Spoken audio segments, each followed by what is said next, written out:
Welcome to the GunChilds.com lobby chat.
does it with every. Lobster. Yeah.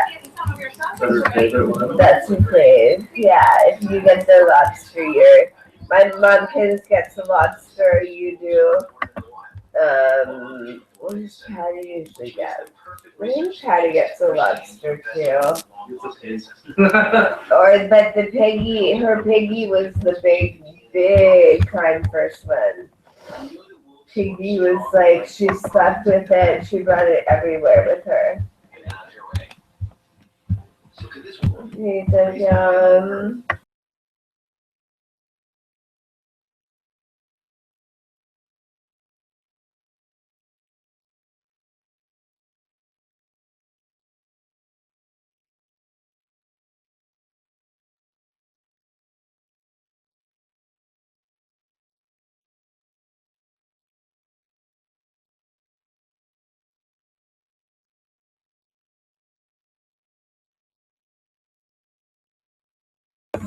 You see how big this flame is on this letter though? Yeah, it's a big flame. Are we oh wait, we're waiting, right? For your mom. Why are you laughing at me? Shut up, Dave. Oh shit. Look at that. Look at the way the shit comes right up. That's amazing. They're Gotham Steel. Yeah, it's made in Batman City. I bet you if Billy Mays was still alive, he'd sell the shit out of that thing. That's right. The square pan is oven safe up to 500 degrees. Serve warm and gooey right out of the pan. I wonder if Shoppers is still Let it cool. I think it's open till. It's only 3. Yeah, I'm sure it is. At least till 5 or 6.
1, 2, 3. 1, 2, 3. Nope. 3, 2, 1, 2, 3. Test.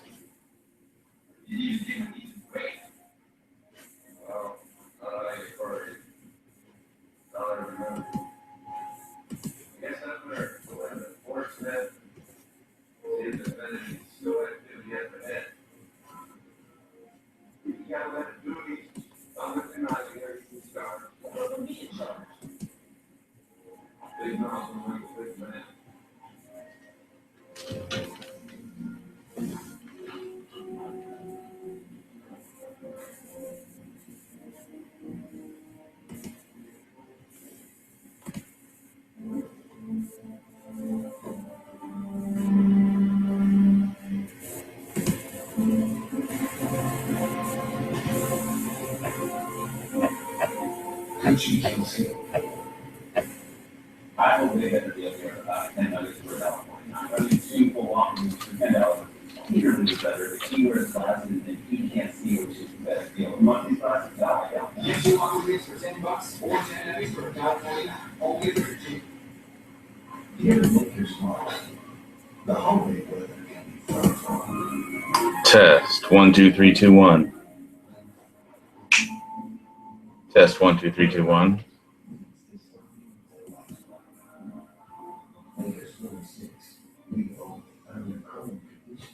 So of course, it's perfect for rice.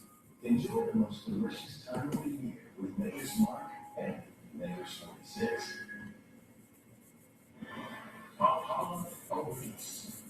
Bring more rolls up 1-year-olds. Trade your army and lay waste to your rivals. Play to fight. More plans for free. You need a car.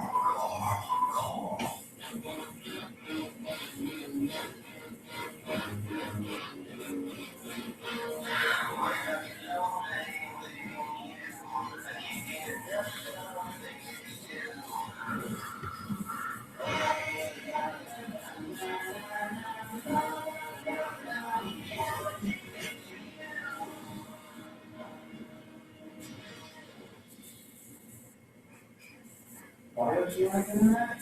Up to 3 measurements per second speed. Throughout the state. What's the whole one? 501.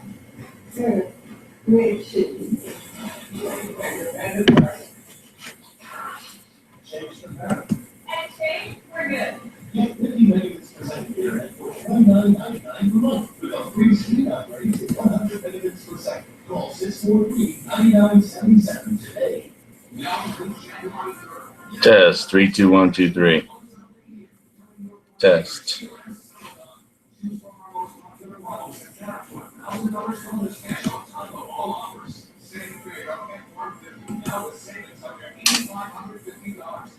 Mic check 3, 2, 1.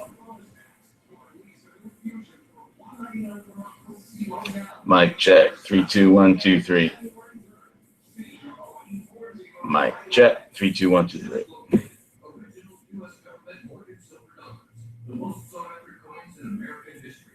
Mic check 3, 2, 1, 2, 3.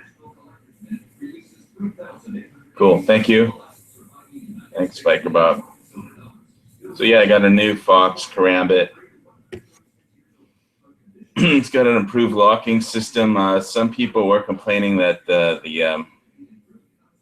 the original was kind of, I don't know if it was a frame lock or a liner lock, but if you did a back swipe on it, instead of cutting with the edged side, if you wanted to do a non-lethal strike with the backside, that it might collapse if you hit somebody too hard with the spine of the blade, like, you know, punch them in the face with the spine. So they put a different locking system in, and you know, so I've never actually tried to hit somebody with either side of the blade. Fortunately, I haven't had to do that. But anyway, it's got the yeah, that would be bad if that happened. But it's a Fox Karambit. It's got the Emerson Wave, you know, to open it really fast, and it's slick and speed counts. So It's one of those things where you hope you never have to use it because it's just as lethal as anything else. And it's got, the ring on one side. It's also got a metal glass breaker. So if you pull it out and don't want to even deploy the blade, you can, it's got a glass breaker that it would hurt to get hit with it's just a tiny, small one, but it would still hurt to, have to hit somebody with it. It would hurt them. So it's nice to have a non-lethal option, if you don't want to deploy an edge. But the serrated, I like having part of it serrated. I'm pretty good at sharpening serrated. I'm better at sharpening serrated edges than I am at the recurves still. It's not my best thing to sharpen, but so it's like half just a recurve, edged blade, and the half half of it is serrated towards the inside of it. I'm gonna have to do a video on it really soon. Just like all the other fox rabbits. It's the Emerson Wave that makes it like the trick knife because it opens so fast. Definitely something if you want to hang out at Sam's and get into bar fights. Yeah, I don't go to Sam's anymore because it would be too easy and too fun to roll half the drunks there. But and then since they all know where I live, I'd get the bill for trashing the place. I mean, it's it's the same drunks there all every day. I mean the regulars. I mean it's like that in every bar, I suppose. The same regulars go in. Kill their liver a bit and rent up a bar tab and bar. That's how they make their money. So, but I mean, geez, you get bored talking to the same drunks who slur all their words together. So, I got better things to do.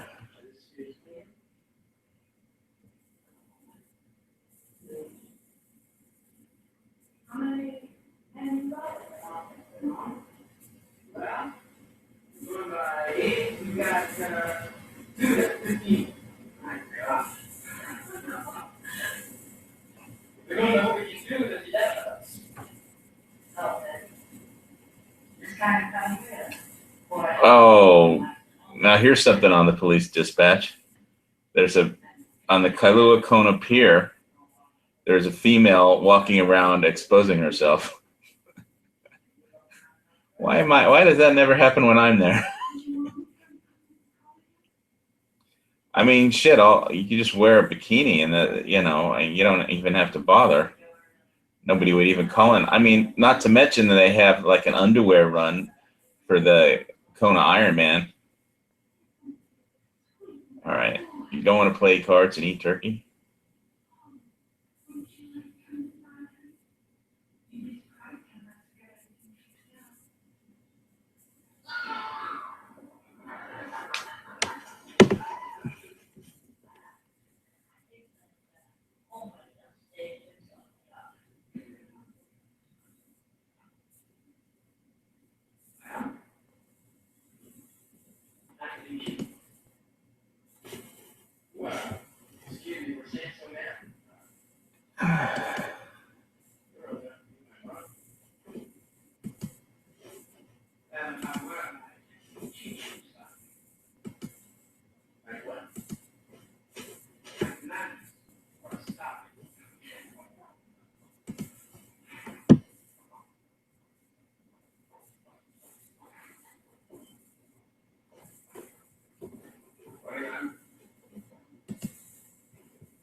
If you're a cop, that's got to be the kind of call you want to get.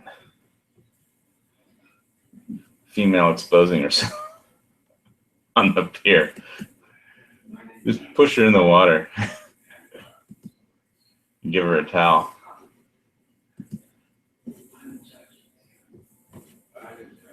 It's got to be better than a couple fighting outside Sam's Hideaway.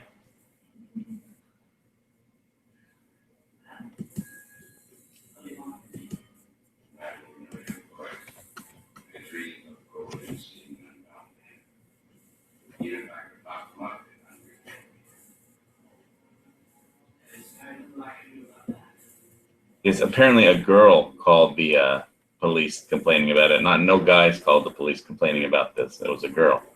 So.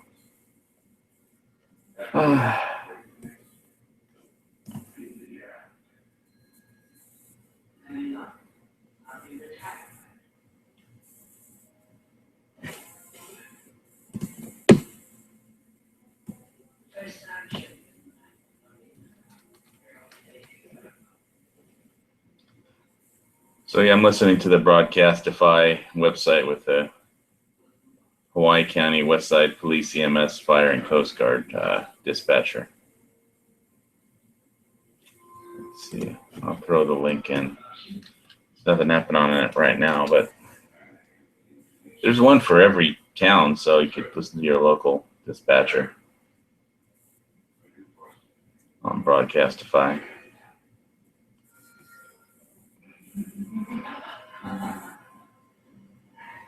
That's the Kona one.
You still watching Cowboys, Bob, on AMC?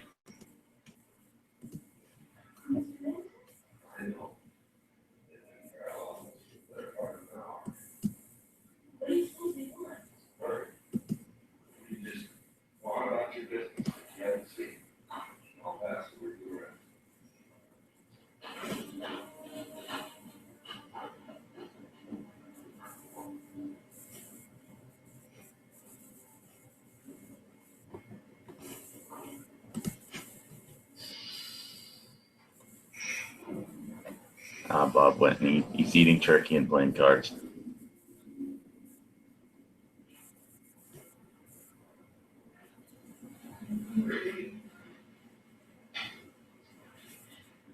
They give you some kind of thickness. Hey, back. Bye, Mr. Mac. When the load is done and things in it up.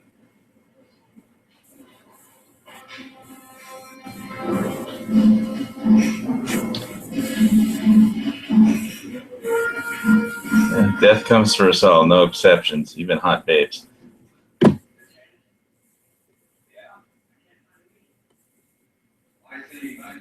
Pinup girls and all that stuff.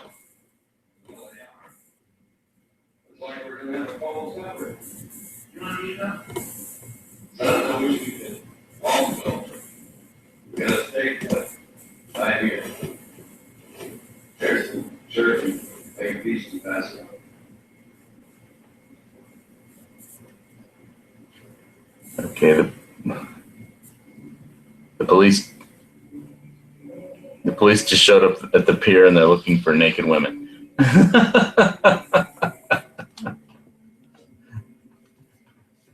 Oh, it's dispatchers. Sometimes it's funny to listen to dispatch. Truth is stranger than fiction.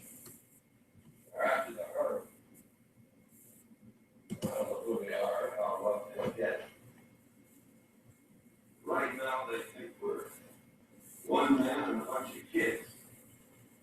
And that's what we're going to let. I know you're more than that. A lot more. But this is no place to try and prove it. You act like you just came out of Ellen Price's grammar school. You'll be all right. I'm scared to get some fire.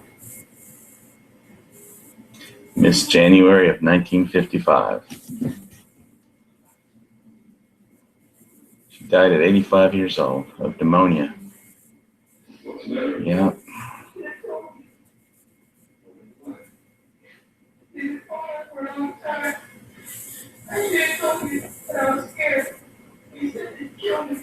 Who said that?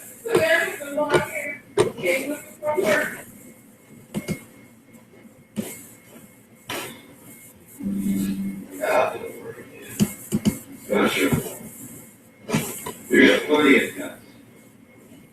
Get out there and you and get that firewood.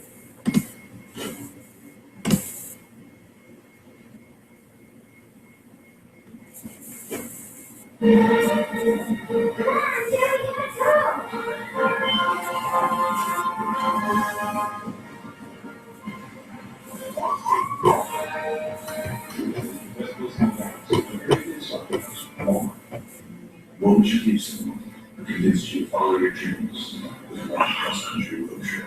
The greatest gift for someone. Well, I think I'm gonna go grab a Coke and jump in the pool and see if there's any naked women out there. I'll settle for a girl in a bikini.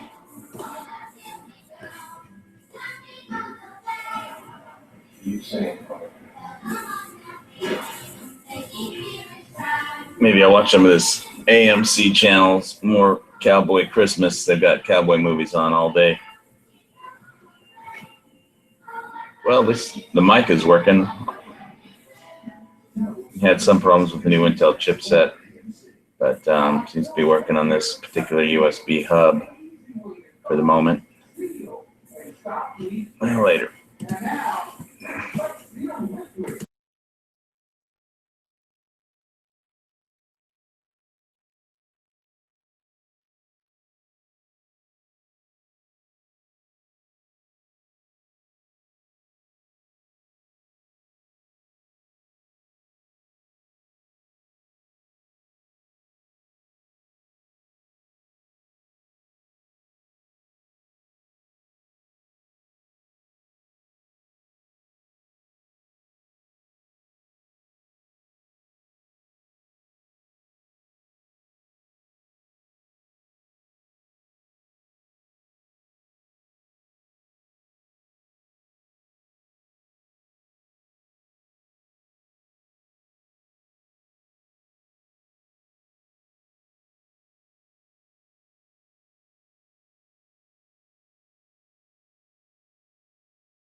Hello, everybody. Merry Christmas.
Hey, Clay, how's it going?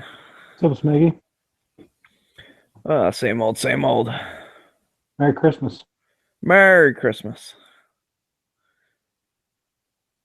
I got the police scanner going in the background.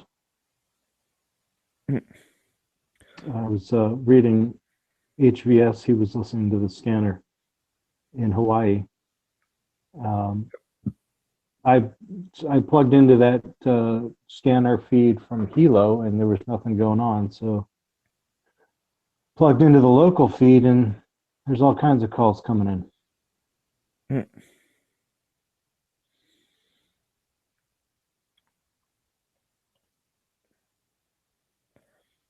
Yep, people are crazy.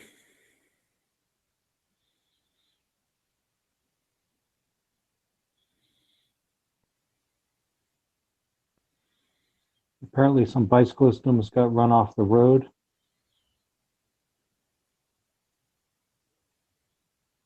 Not sure why he called the police about that. It seems to happen to me every time I go out for a ride. But yeah, it's off this Broadcastify app, and I don't know how to shut it off.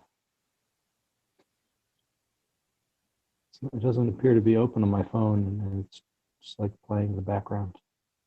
It doesn't show up. Maybe I need to go to the task manager here.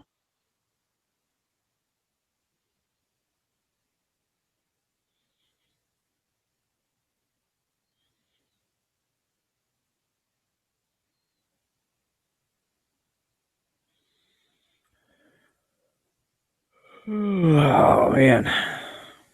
Oh, it just stopped.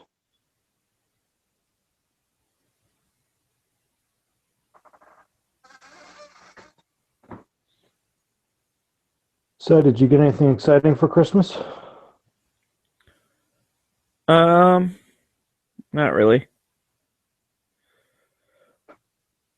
I actually didn't get much. My mom ended up basically just giving me money, but it was kind of neat how she did it. She made a little like scavenger hunt. So it was like a little, you get the first clue, and it was like, I don't know. I run but don't walk. I have a face but no head, or something. I'm sitting there thinking about it. It's like, oh, a clock, or I have hands but no arms. I was like, oh, that must be the grandfather clock. So you go there. Then there was a clue, and it's like, I'm tall when I'm young but short when I'm old, or something. It's like, oh, a candle, like whatever. And so then I go over to the candle. There's another little clue. Huh. So it was kind of a neat little thing. I got stumped on the last one, though. It was I'm higher without a head than when I have one. And I'm like, what the hell? Like, what? What the heck is that? Like, it took me a long time to figure that one out. Turned out it was a pillow. Huh. Because when there's a head on the pillow, it gets squished down. Yeah, that I don't think I would have figured that one out myself. It took a while. That one took a while. And then your money was under the pillow. Yeah. Awesome. Just like the Tooth Fairy. Yeah. So. That's very creative. Yeah. And then I got a tactical stocking, which that was kind of cool. It's good. Oh, that's awesome. Got, Molly all on the side and a bunch of clips and everything. And it must have been like a package or whatever, because inside there was a flashlight, a folding knife, which those were both pretty cool. And then it had a couple of different, like, I'll say multi-tool, but not like a folding, like, multi-tool thing. Like one of those, like, credit card type things that have like holes cut out, like to use a wrench. And then it's got like a blade on one side and a little thing that flips out that's a screwdriver. And, it's one of those like 20-in-1 tools, but it's like the size of a credit card. So it's like that thing's kind of cool. Is it in multicam or tan? It was multicam. Nice. Either answer would have been acceptable. Yeah. Well, then she got one for my brother-in-law as well, and his was all black. Oh, But same kind of thing, all tactical and stuff with the molly and the clips and everything. And then there was a little like lighter thing. It looks like a little flask, and when you like unscrew like what would normally be like the cap, it pulls out like a little tube that has like a wick sticking out the bottom of it. And when you look down inside, there's a bunch of like cotton stuff, like a Zippo. So it's like I guess you put lighter fluid in there, and then there's a like a little striker on the side. So I'm thinking like you take the stick part out, and then you just use a knife to like throw sparks onto the stick, and then once that wick is lit, you can like hold that like a match and light other stuff. how big is this stick? Oh, it's pretty small. Okay. Like the whole thing, like I said, it looks like a tiny miniature flask, but it's about the size of like a little box of matches. Yeah, there's all kinds of fire starters out there on the market. I saw this one that's on Instagram. It's like this wax covered rope, and you like peel back the rope. Have you seen that? No, I haven't seen that. It's pretty hefty. That's why I was trying to figure out what you're talking about. But No, this is really tiny, so I think it relies on the fact that you fill it up with like Zippo fluid. interesting. So that's what kind of catches the spark and goes up. So Yeah, that's I've been cool. I mean, working- I'll toss it in like my snow pants or something, you know, like it has a little clip on it, so and clip it from a belt loop or something, or keep it in my jacket, inside pocket, or what. Like that's the thing, because I have, you know, striking rods, and I keep like cotton balls and stuff in my Right. pocket, like my cargo pocket. Have you ever made a fire in the snow? Yeah, I have. In fact, I And used my flint striker to make a little fire in the snow. Was that useful for you? Yeah, I mean, I was just playing at that time. Like, I was just wanting to see if I could do it. Because that's one of the things, like, a lot of people get these, like, survival things. They're like, oh, this is cool. It's got these, you know, hooks for fishing and this, that, and the other. And then they never use it. And it's like, I don't want the first time I use it to be the time that I have a broken leg and I'm, you know, 100 miles from civilization. Like, I want to know that I can use it when I'm sitting in my backyard, so that if I have to, because I was like, I got some stuff. It's like a little sugar cube. Right. What the heck's it called? I Like, think I saw that in one of Nut and Fancy's videos. it's called like wet fire or something. He literally took a bunch of fire starters up into the mountains and tried to make fire with them, and one of them was like a cube thingy. Yeah, I think that's what it's called. It's something like wet fire. And you scrape, you shave it down a little bit, and that gives you like a thing to catch sparks. And then once the sparks catch, you like put the cube on it. And then it's just like any other like fireplace fire starter, where that little cube, you know, kind of like melts and burns, but that for itself will burn for, you know, Yeah, 10 like burns minutes or with a 15 blue minutes. flame, right? Yeah. It's enough to dry out little sticks or whatever and catch them. So it's like you have a good base that the wind won't burn out, Right. and you can light bigger stuff off of it. It's a really low energy flame. You can barely tell that it's lit.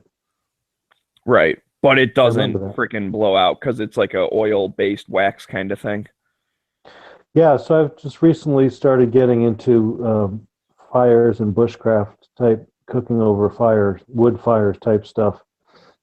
And I've had some of those flint fire starters before, and I've had a hell of a time, like very low threshold of frustration, and I would never bother more than trying a few sparks, and just pull out the lighter and be done with it. But this last time I went out camping, I was determined. I was like, it was early in the day. I had time. It wasn't windy. Perfect conditions. You know, I had all the kindling ready. It's like I just need to find something to catch the spark to start the fire. And it was in the desert, so it was like trying to pick up all this fine, dry stuff, and it was all just kind of like too fine and dead to burn. It was like puffy, like I don't know what the hell it was, but like like a willow or those dandelion willows when they, anyways. So I was able to shave some wood off of some logs I had with my my new Finn Wolf cold steel knife, and the shavings were coming up pretty fine. I'm thinking, all right, I got these shavings. I can just put something on these shavings, you know, to ignite the shavings. I'll be all set. And then there was a snag just a few feet away from me, and its trunk had completely been like saturated with sap. I guess after it died, like all the sap just sucked out to the surface of the bark, and it was just kind of like mottled over, so it didn't even look like sap. It was just like this clumpy mass on the trunk of the tree. So I went over there and I picked off a hunk of sap, and I was like, oh yeah, this is the stuff. This is going to work. And then I took some of those wood shavings and kind of crumpled them into the sap into like a ball. And then I hit that with the striker, and it only like took 10 tries or so, and then one spark caught on a little piece of the wood that was right next to the sap, and then it just took off into a nice little fireball. Yeah. So it's like I haven't done any research on this stuff, and like I just was kind of acting dumb, you know, in the woods. Can I start a fire being ignorant in the woods and just using my intuition, looking around and seeing what's available? And it was a fun process.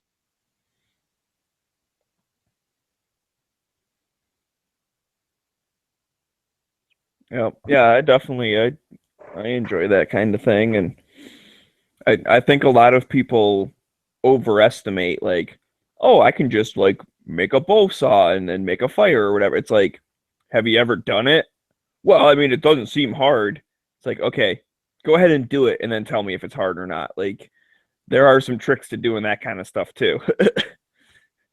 I've seen some pretty long videos on guys making all the apparatus to start a fire that way, and it looks very involved. And yeah, but I mean, the thing is, like, I always have some kind of fuel-fired stove with me, anyways, and so that's what I've always used. But it's good. It's less expensive to use wood if you can, and I think it's good to learn the craft of how to get the different size pieces of wood in an apparatus to burn, and it's fun. Like, everybody wants to light a fire when they go camping, but generally speaking, the fire, the heat and the energy of the fire is wasted, especially if it's cold, because it's just like a big open, you know, flame.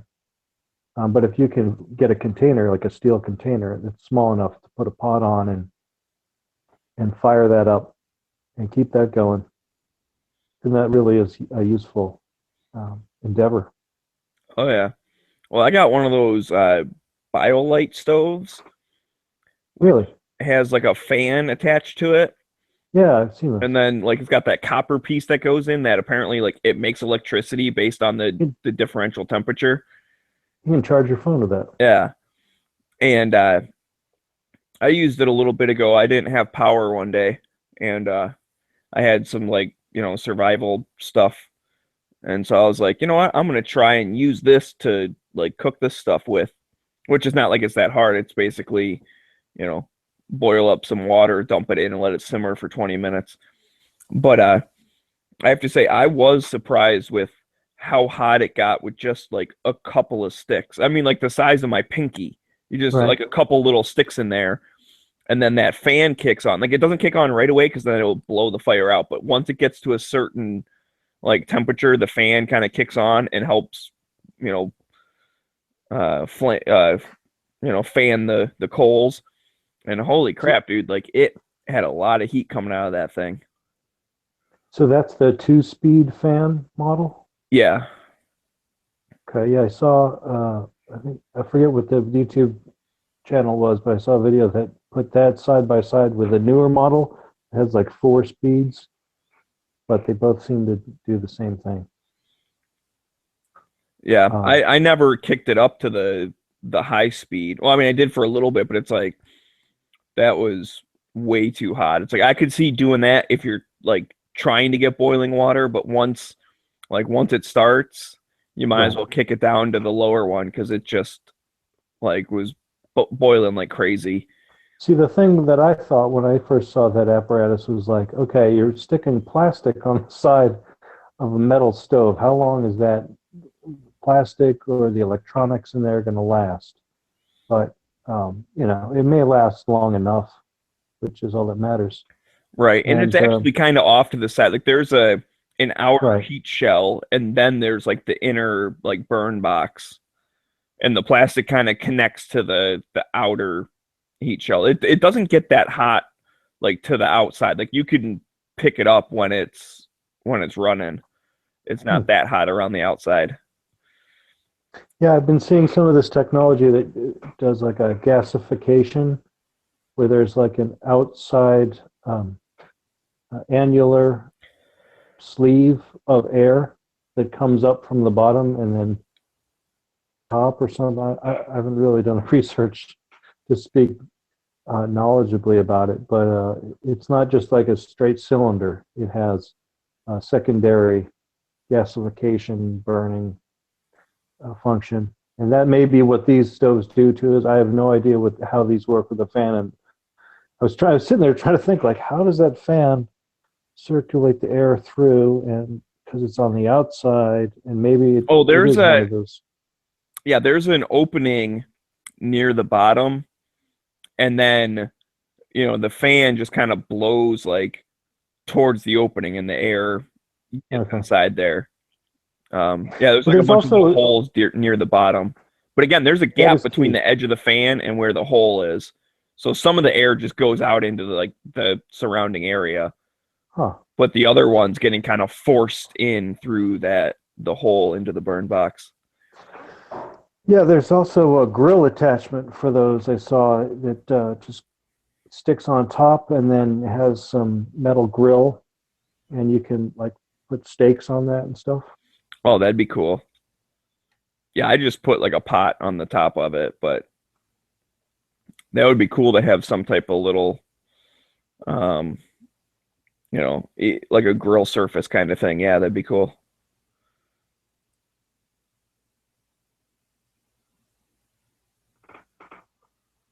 Oh yeah, it sounds like Christmas was good for you. I'd also got some money, and looking at a lever action for my next firearm purchase. Just completely impractical. 4570, something in stainless steel. Just like a pretty big ass honking antiquated round for fun. And it seems like it could be practical, but have you ever shot a 4570? I have not. See, I almost did, but I didn't. My ex-father-in-law had an old trapdoor in 4570. Yeah, so this is strictly a lever action chambering. And it dates back to the 19th century. And it's a straight wall cartridge, originally named the 4570 Government, correct? I'd buy that. I don't know that for sure, but sure, if you say so. Yeah. because it was used by the U.S. government for taking over the West. And it's just a big old round. I always thought it was a necked cartridge, and one of the reasons I paid no attention to it, but since I found out it's a straight wall cartridge, I've been more and more interested in it, watching some videos and checking out the ballistics. Yeah, I mean, it comes in all different models. There's several different manufacturers that make them. There's even takedown models. Taylor makes a takedown model. You got full magazine tube. You got carbine length. You got Picatinny rail mounts. There's all different variations of. That's just in the stainless steel models I've been looking at. But yeah,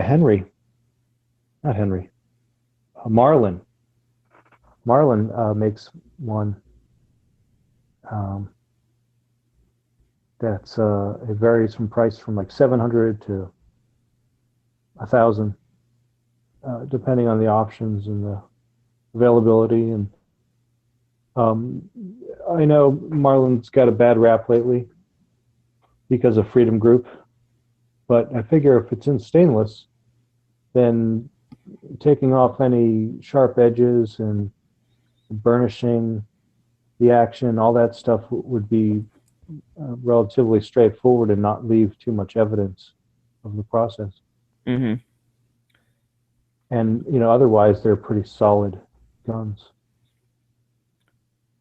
It's just some of the fit and finish on those Marlins are a little off. So I had to look it up because I couldn't remember exactly what year, but basically this was the Springfield model 1873, the Springfield trapdoor.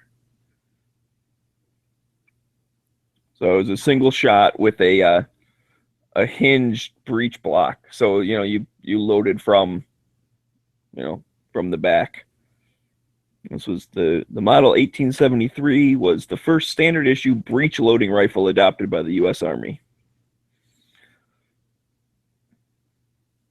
So he had one of those, which was freaking awesome. But obviously being over, what would that be? Like freaking 150 years old or whatever. Like he's not really going to shoot it that often. So I never got around to shooting 144 years old. Okay. Don't ask me how I know that. Yeah, those aren't real shooters. And since it was a black powder round, then you got to be careful. I guess most of the production ammo these days is suitable for use in those older guns, but. All right. Well, he was a reloader, so he would just make sure that he, loaded it to like on the lower end, and it has in there like if it's for like modern stuff or if it's for use in the old one. But yeah, because that's where the 70 comes from. It's because it was like 70 grains of black powder. That's why it's called a 4570. Which is a lot of powder. Yeah. But being black powder, it wasn't that high pressure, whereas the new shit is a lot high pressure. Okay, so here, what is the typical conversion in terms of power or pressure, if you will, between black powder grains and smokeless powder grains? I don't have any idea.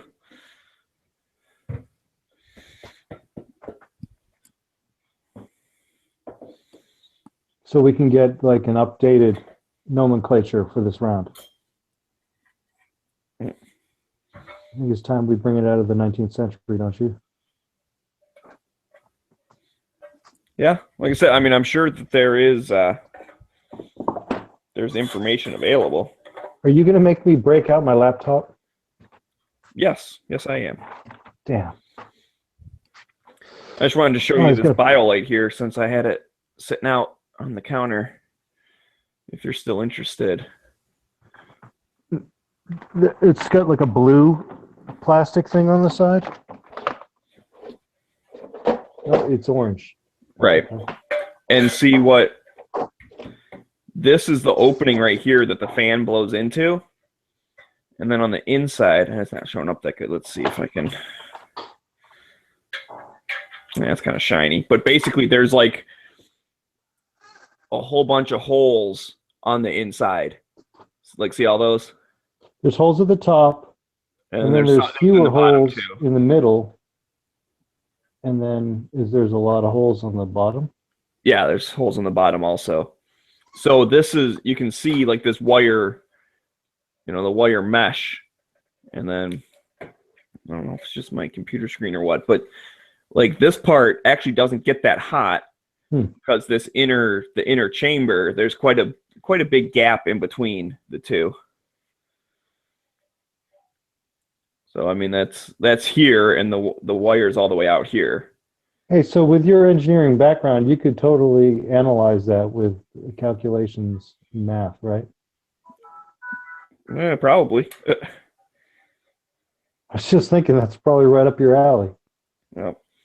And then this is the part that this sticks into the fire, and the fan blows out right here. And you can see this is all insulated. This is the only part that even gets kind of close to the heat, because this part is so far away. You know, there's a gap next to here, and this isn't even the firing surface. You know, the firing surface is inside there by, I don't know. I guess my thing would be that generating electrode sticking into the fire, and that eventually is just going to melt out whatever electronics are used to power the unit, power the fan, whatever. Now, there is a model that I saw tested that didn't have that charging capability.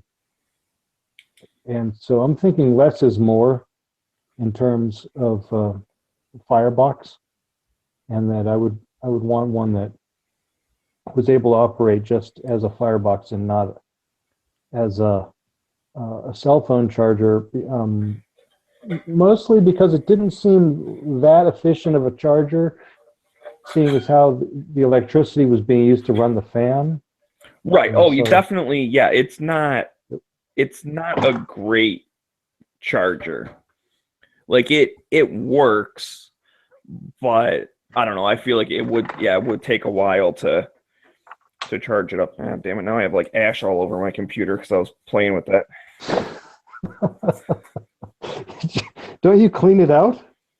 Well, I haven't cleaned it since I used it. No, it's sitting on the counter waiting to be cleaned. Back in there. There you go. I just cleaned it. I just used it a little bit ago.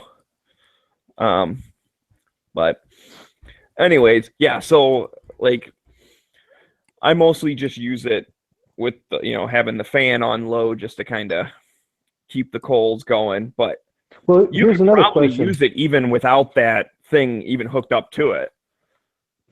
So you're saying you think it'll burn wood without the use of the fan at all? Yes, it does, because I shut the fan off when I was first trying to like light it and stuff.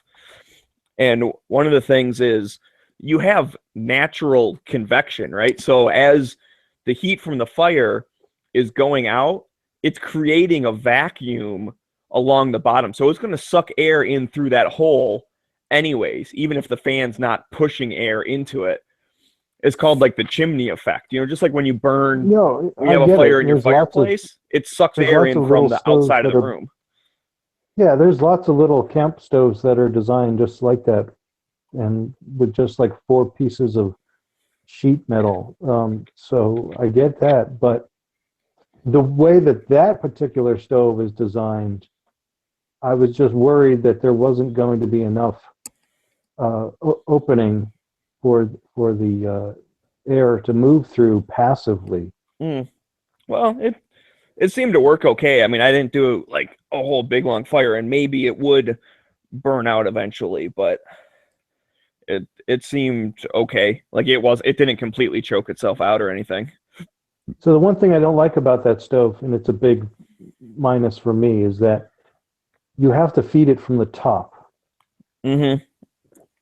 So when you got a pot on the top and the fire starts to go out, you got to take the pot off, stick something in, and put Yes. it back on. Yes, it is. That is annoying.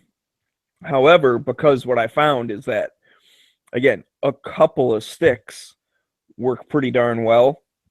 You Right. don't have to do that often. So yes, you take it off for like a second and then just go bloop, bloop, and put the pot right back on. So you really don't even lose heat. Like I never had the water stop boiling, even when I was adding sticks. It's like you take it off, bloop, bloop, put it right back on, and you're Okay. fine. But you're right. That part is a bit annoying, especially if you got like a big one. It's like it gets kind of heavy, and yeah, it was. I will agree with that. I wish the pot was held up like a little bit higher. Like I wish there was something on the top that like a little like Right. wire stand or something Yeah. that left it up. That was the Like- other thing that the reviewers noted is that they had just like these small cups, and when they put the cup on top, it completely sealed off the top, and so they needed bigger pots, or in their case, they just put the cup sideways on an angle, so the flame could still come out. Oh yeah, I could see that. Yeah, I think if I were designing the thing, I would just take a little metal wire, like little stand that goes like across from one side to the other that you could like take on and off if you felt like using it. So yeah, something to I'd want to lift it up a little bit, because if it was up a couple more inches, it would still be getting hot, and then you could just like kind of toss a stick in from the side in between the pot and the top, and probably still not burn yourself. Because yeah, you break those sticks up like real small. I was pleasantly surprised at how much heat came off of little tiny sticks. I brought in like, I don't know, a couple of like, I don't call them branches, but I guess it was, right? Like it was, like it had a bunch of little like sticks like off of this branch. Nothing that big around though. Like I said, it was like the size of my pinky, and then the main branch was maybe like the size of two of my thumbs together or whatever, like about that big around. But anyway, so I was breaking off the little things, and when I first lit it, I had the thing packed. I'm like, I'm just gonna put all this stuff in. And then when it got going and the fan kicked on, the flames were shooting out. I couldn't even put my stuff back on there, or I couldn't even put it on to start with until it died down a little bit. It was shooting flames up like 6 inches out the top. And I was like, oh, you don't need that. Like I waited for that to burn down and become coals, and then put that on. And then So that's the other thing. Like in Final, the fact that you have to dump out the coals by taking the thing and turning it upside down, instead of just having them fall out the bottom, that is, well, I mean, again, these things are only designed to boil a little pot of water and then be turned off. But if you were going to try and cook something for a long time with that, you'd have to dump stuff out. Eventually it would get clogged, right? Yeah, I could see that, but I don't know, because a lot of the really fine ash actually kind of blows out, from the top and goes out like around the outside and falls back down. Huh. Because it's so light and you are blowing that air from underneath, it kind of like puffs the ash out. But you're right, it probably would. But I mean, you saw there were holes all the way at the top. So I mean, worst case scenario, you'd have to fill that like entire thing up with ashes before it was like really clogged. Well, at least up to where the fan port is. Well, that's the thing. The whole, like, okay, so the fan port that was like in the middle, right? That's like a whole like sleeve that goes around the whole fire chamber, and there are holes at the bottom, in the middle, and the top. So it's like you're pressurizing this like outer sleeve that then has the hole. So it's like a self-cleaning thing, yeah, when the ash gets burnt, I mean, it there just was blows out. there was ash in there. Like when I was done cooking, I just let it burn, and I'm like, and it has a thing like when you goes to shut down, it keeps the fan going so that like it doesn't, burn one spot or whatever. And then it shuts itself off after it gets to like a certain temp. So as the stuff burns down and it kind of like smolders a little bit, then the fan shuts off and just lets like it's cold by the time the fan shuts off. And then you just dump the stuff out. All right, I've done some research here. I'm going to start reading this. I'm not sure quite exactly what it is, but it's Buffalo Boar 4570 smokeless black powder equivalent trap door suitable.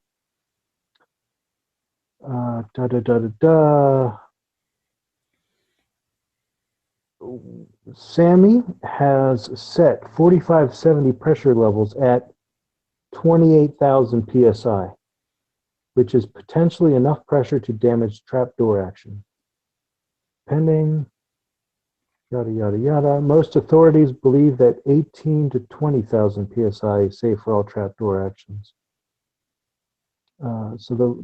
These particular Buffalo Boar loads are operating at or below 18,000.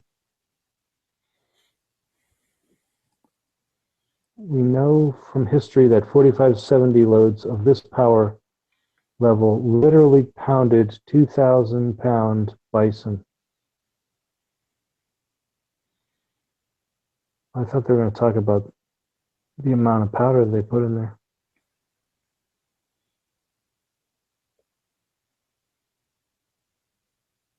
So they got a 405 grain jacketed flat nose, 440 grain hard cast, a 500 hard cast. They're big ass bullets. Tell you what. Now, still don't know how much smokeless powder. Well, that's I found something here. So this guy's talking about the trapdoors, 4570, blah blah blah, and he's like, in my research, I found. Oh, this is okay. So he says I have a 3890. So basically, he goes, in my research, I found that's a charge of 90 grains of black powder was the original factory loading. Well, that makes sense because it's 3890. Okay. And then it says the thing is noted to use 21 grains of IMR 4198. And that gets you about 1350. So that's the 3890 conversion. So 90 grains of black powder is 21 grains of this IMR 4198. 21 divided by 90. It's like 23%. Yeah. Yeah, that'd be about right. Wow. That's a huge reduction. I would have never guessed it'd be that small. I was thinking like half. Yeah, and that's one of the things. And then you're saying, is there a conversion formula or whatever? And this guy responds with, there's no such thing as a conversion formula from black powder to smokeless. That's what I've run across a number of times too. It's like, dude, that's a stupid question. Don't ask that question ever again. Right, because smokeless is not all made the same. I mean, there's fast burning and slow burning and blah blah blah, whatever. Yeah, but I mean, there's got to be a conversion for every different type of powder, right? Right. And it's the one thing that like the powder manufacturers know and they put into their formulas, and they don't worry about the black powder grains. They're worrying about their particular product grains and the bullet weight. But yeah, if that's true, then 4570 in the 21st century should be called 4516. Yeah, so you got 21 divided by 90 times 70. Yeah, 16.3. If you're using, IMR 4198. If you're using something else, it could be different. Right. Yeah, this guy responds. Let's just round down 15. Yeah. That has a nice ring to it. Yeah, there you go. I'm going to get myself a lever action in 4515. Yeah, 'cause he's like, the factory black powder load is tested for chamber pressure and velocity. Then there's a smokeless powder charge is worked up until chamber pressure and velocity is about the same. The size Yeah, I of the remember cage, weight, reading and that diameter same of the thing. bullet, of course, the type of powder, all have an impact, blah, blah, blah, blah, blah. So then this other dude's like, the topic by itself made me pucker. Not that Yeah. he needs my help, but you know, the other dude was spot on. Any little change makes a big difference. You cannot outthink this stuff. Use what publishers say is good, not what US retards say is good. Just because I get away with doing something stupid doesn't mean it will work out for you. Fingers and eyes don't grow back. Getting to use all those blue parking spots isn't all it's cracked up to be. Well, thanks for like, you know, whatever. Like that's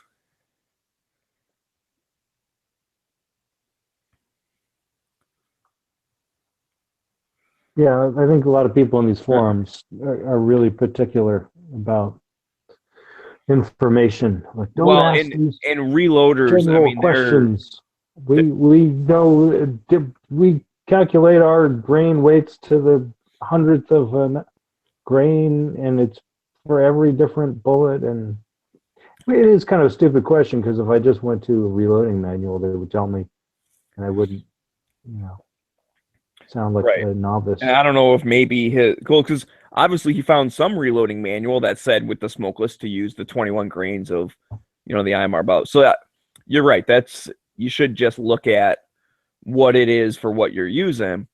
But it is interesting to see that the you know, to a ballpark figure, just out of curiosity, it's about 20%. Like I think that's interesting. You know, like I would never reload based off that. Be like, well, it says this, so I guess I'm good with putting 16 grains in, because who knows, you know, what type or whatever. But it gets you a ballpark figure. Like you said, you thought it was maybe half. Now you know it's probably way less than half. It's less than a quarter of the amount. Yeah, so I wonder what the typical ratio would be for volume. I mean, is that case like half empty now? Well, I'm not sure the density of black powder versus the density of smokeless powder. Let's say it's like the same density, right? So it takes up the same space per weight, then that case would be 3/4 empty.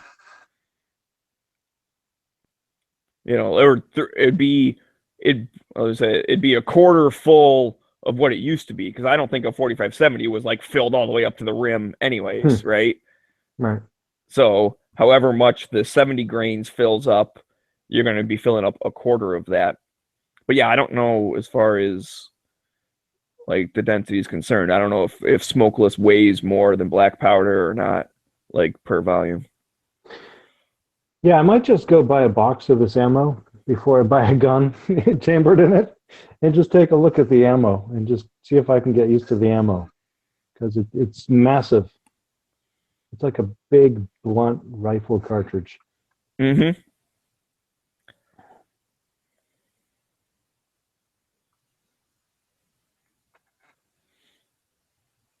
Yeah, the cool thing though is that, you know, the trap door was pretty popular, so I bet you there is a lot of information out there. It'd be a little harder to find, but there'll be someone that has, you know, it's listed in the book and stuff, so you'll be able to load something up that will say, you know, you should know what kind of target velocity you're going for and what pressures. Yeah, I don't know if I want a really, really old ancient rifle. I think it would be cool to just find something it was made in the last 50 years that, you know, may have some historic value, but is more likely just a gun that someone shot a box of ammo through and then put it back in the safe. And it's not terribly. I could see them doing that, because I bet you it kicks pretty good. I mean, it is a pretty big chunky round. Like I said, I did not get a chance to shoot it. I wish I had. It was on the list. It was one of those, like, one of these days we're going to take this out and put a couple rounds through it. And I was like, okay, that'd be cool. And we never got around to it. Yeah, I definitely want a shooter, but I don't want to spend a whole lot of money on it if I'm not sure I'm going to take it out more than a few times. So yeah, and I like wood stocks. Maybe I'll just stick with a used wood stock, nice walnut stock, blued model, some buckhorn sights, just maybe an older Marlin. I could probably pick one up for under $1,000.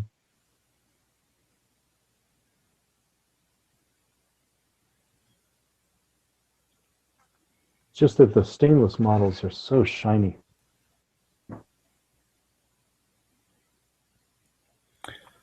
So what's a really good like tack flashlight? Like a Surefire, like one of the really good bright ones and stuff. They're the top. They're the top. Okay, that's And what I you've got thought. I'm just making a joke that has to do with a bright flashlight, so I don't. It doesn't really matter. Okay.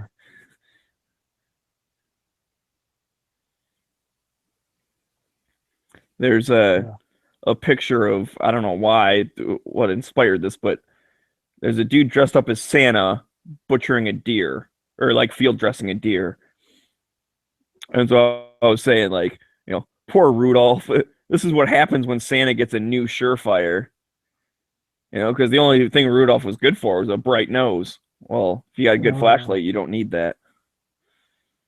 Funny. I thought it was pretty clever. I just wanted to make sure I didn't sound like an idiot by saying like a crappy flashlight brand, but I thought Surefire was a good one. So you don't have that many flashlights, I take it. I don't have fancy ones, no. I like kind of getting the cheapo ones just so I can beat the hell out of them and it's not that big of a deal. I got a pretty nice one for work. I don't know what brand it is though. That one uses like 3 AAAs or whatever, so it's a decent size, but it still fits in like my little side cargo pocket. And it's bright for when I'm crawling around inside stuff. But like my EDC flashlight is a Cree, which is just some Chinese like piece of shit, but it works. And I haven't had a problem with it really. I'm sure it's not the best, right? I mean, if I got in a fight with it or something, I'm sure it would break. I understand that. I'd like to get a cooler one. Maybe that's what I'll get with my Christmas money.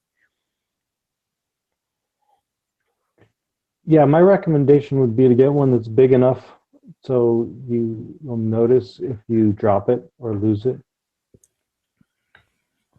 That's a subjective measurement, but I got a really small single AAA Surefire and I almost lost it once, only by the grace of some people who were standing in line behind me, picked it up and gave it to the people at the machine gun table, Big Sandy, that I got it back. This is what I use. Oops! So I drop it on my computer. But I mean, it's like, what's that? Like 3 inches long, right? I mean, it like just barely fits in my hand. That's a minimum size if you don't want to lose it easily. I mean, it works, and then it's got the little clip. So I like that. I clip it on the inside of my pants. That's the thing. I don't want it too big because I carry it in my front pocket. You can belt carry that. You can get a pouch for it. It's very versatile. Yeah, I like it inside the front pocket. It's got a cranulated bezel, so you can use it as a self-defense tool. Is that correct? It's hard to see now. Yeah, no, it does. It's not super sharp, but you don't want it super sharp. Yeah. That's the thing with my work one. It had like super sharp scallops, and it actually kind of, in fact, I'll go get that. I can go find it. It like cut through my side pocket. Now those pair of pants got all ripped up anyways, so I ended up just throwing those out. But and I have another pair just like it. So I just switched over to using those. I got a couple pairs of these. But yeah. Yeah, I've seen some of those with like a stainless steel bezel, and it's like razor freaking sharp. And I'm not sure why I need a knife on the end of my flashlight. And say the cargo pocket on these pants then have like one like skinny pocket on the outside, Right. and it's like the perfect size for this flashlight. This is a Ultratech, but the crown on that one is That's actually funny. worn down a bit, but that was like super sharp on the inside of these scallops. I had a Also, I flashlight used to like put that. I used to put it upside down in this pocket. Huh. Well, it cut like right here. It cut a hole in this on the outside part. So now I put it in upside down, and then it's also, like I said, it's not as sharp as it used to be. I bought a cheap flashlight like that, basically the same size as those two you just showed me. It was like $13, and it actually had like a button on the side, not on the end cap, but it had a big bezel with the granulations, not really sharp, just aggressive, and a little clip. And I was wearing it one day, and that clip just freaking broke off and fell on the ground, and the flashlight fell on the ground. And yeah, it's like a weird circuitry in it where you turn it on by pressing the little button on the side, and then there was kind of like not a flash, not like a strobe, but like the circuitry made it kind of flickery, not like a solid beam, but it was really cheap. Anyways, then you press that button and hold it down momentary, and then it would start to dim until it got to the lowest setting, and then it would like blink, and then it would start to get bright again, and then it would just cycle back and forth from bright down to lowest to brightest, as long as you held the button down. And it was pretty bright. It had kind of like a reflector, a spot reflector, I'll call it, that put the light in more of a beam than your typical spill pattern that you get on these lights. So it was pretty bright for what it was. Yeah, it was just kind of clunky and unreliable with that side button. The rechargeable batteries that were in it went dead, and I just put it away in storage with the rest of my stuff. And I've got a Streamlight HLR, 600 lumen flashlight in a pack, and then I've also got a Phoenix 320. I'm not sure where that one is. That's kicking around somewhere in some bag somewhere. But then, yeah, I've got this Surefire that's now my new go-to. It's a Titan Plus, and it's 300 lumens, and it's not easy to activate. It's a twist on, twist off.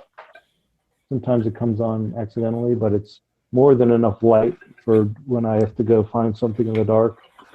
Yeah, you definitely want a light with a button on the back, on the tail cap. That's and if you can get one for tactical purposes, you want one that's like momentary. So you have to click and hold, and that way you can like clear rooms by just stitching together sections of the room without any clicking on or off. Right. Okay, so let's get this turned on here. A little more show and tell. I forgot about this. I got this like Yeti like can. I've seen those. Yeah, so you unscrew the top, and then comes with a can, a Yeti pop, which actually I was playing around with it. It actually opens up, and they had a sticker inside. But I'm going to use that as a freaking little safe or whatever. Because it really does look like a pop can. And if it was like, let's say it's sitting in the fridge like this. Yeah, right. And then you got like beer cans next to it or whatever. No one's going to know there's freaking money inside there. I wouldn't keep my life savings. But anyways, then this is, like a keep it cold. It's a beer koozie for the 21st century. Yeah. So I got 2 of those. That's pretty cool. And then okay, so here's the stocking. Hold on. Oh, I forgot. Let me get my oh, I gotta have a patch for there. Let's see, what patch should I use? Got a Capril patch.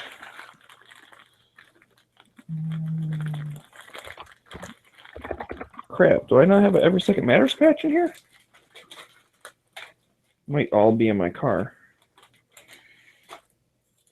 Gun channels, gotta have a gun channels patch, of course. And a chair against the wall. Smith & Wesson 40. That'll work for now. Okay. Now we're good. Got my patches. So I didn't know you were a 40 guy. I'm not. So this is one of the little, let me see, that's not focusing good. But you turn that little thing and so it's got like 4 screwdrivers. Huh. And then here's a couple of bolts, and then this is like you could pull a nail out with this one, and there's a blade on the inside of here where my finger is on. So you can use that like as a wire cutter. Rope. Yeah. Oh, and there's a file along this edge. And so it's just kind of a cool little, like you toss that in your bag. I mean, it's not going to be the most comfortable screwdriver, but if you don't have one, it works. It came with one of those like saw chain things. I don't know how well those work, but theoretically, I guess you could cut through a branch or something with that. Space blanket, you got to have one of them. And then here is that little fire starter thing I was talking about. Yeah, it looks like a Zippo. Yeah, and so there's it's not really showing up good, but there's, you know, a Ferris rod runs along that groove, like inside there. Yeah. And then this top part. It's like a little flask. Yeah, exactly. So that's what the top comes out. This is all like cotton down here. So this would like soak up lighter fluid, and then I guess you just have like a little match. Like if you catch the flame with that, then you can stick that like under something. But that's it. You like replace that cotton after you use it? Yeah, I don't know. It doesn't seem like it pulls out or anything. So I guess they're just relying on the fact that it will soak up lighter fluid. Because think of like a Zippo. You don't replace that wick that often. I mean, yes, it does get used up. And right. Then The thing with the Zippo, though, is it's got like a little burning chamber, kind of like the cooking pots we were talking about, where it's a cylinder that's perforated with holes. And so it's mixed with oxygen and it's designed to be ignited and reignited. And it's also reinforced with some copper wire. So it's not quite the same thing. Yeah, and maybe you have to get new. I mean, that's the thing. I don't think this is designed to be used a million times. But definitely when you look down inside there, there's like cotton and stuff like you would have inside a Zippo. And then this is another little thing that's got like all the little wrenches and the bottle opener and a little saw. And yeah, those things are great if you don't slice your finger open with the knife while you're trying to use the wrench. Yeah, I've got one of those Swiss Tech key knives, and it has like a little screwdriver and a bottle opener on it. You're like, oh yeah, I'm gonna open this bottle of beer, and there's like a razor sharp knife on the side of it. Yeah. You're like, wow, there's only enough room for 2 fingers here. Look out. Yeah, and then paracord bracelet. This, I guess, is okay. A little whistle. Is that your rape whistle? Yeah. But it's got a compass on one side. But this is kind of neat. It has a thermometer. It's not really coming in. But it's got a thermometer on the other side. That's kind of neat. Just to be like, oh, okay. It's, 65 degrees in here right now,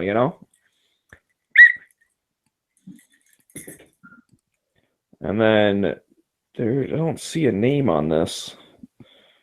This is the flashlight that came with it. And this is pretty freaking bright. And it has a zoom feature. Let me see if I can shine it. So Wow. I think I'll even do that. And then So you can, what- brighten it out. Is Is there like a sleeve that slides over the front? yeah. So this whole part slides in and out. I've never seen a feature like that on a flashlight. Let's see if it's you can see the Clever. writing. It says zoom in, zoom out. And it's got the same thing we were talking about before too. And it's not that sharp either, so that's cool. Just enough to be a little impact. That would if you mess need it. someone up if you hit them in the temple with Yeah. it. But there's no brand on it. I'm sure it's a Chinese doohickey. And this uses 3 AAA batteries. Well, as far as I know, the only flashlight manufacturers that are made in the U.S. are Surefire, Maglite, and maybe Pelican.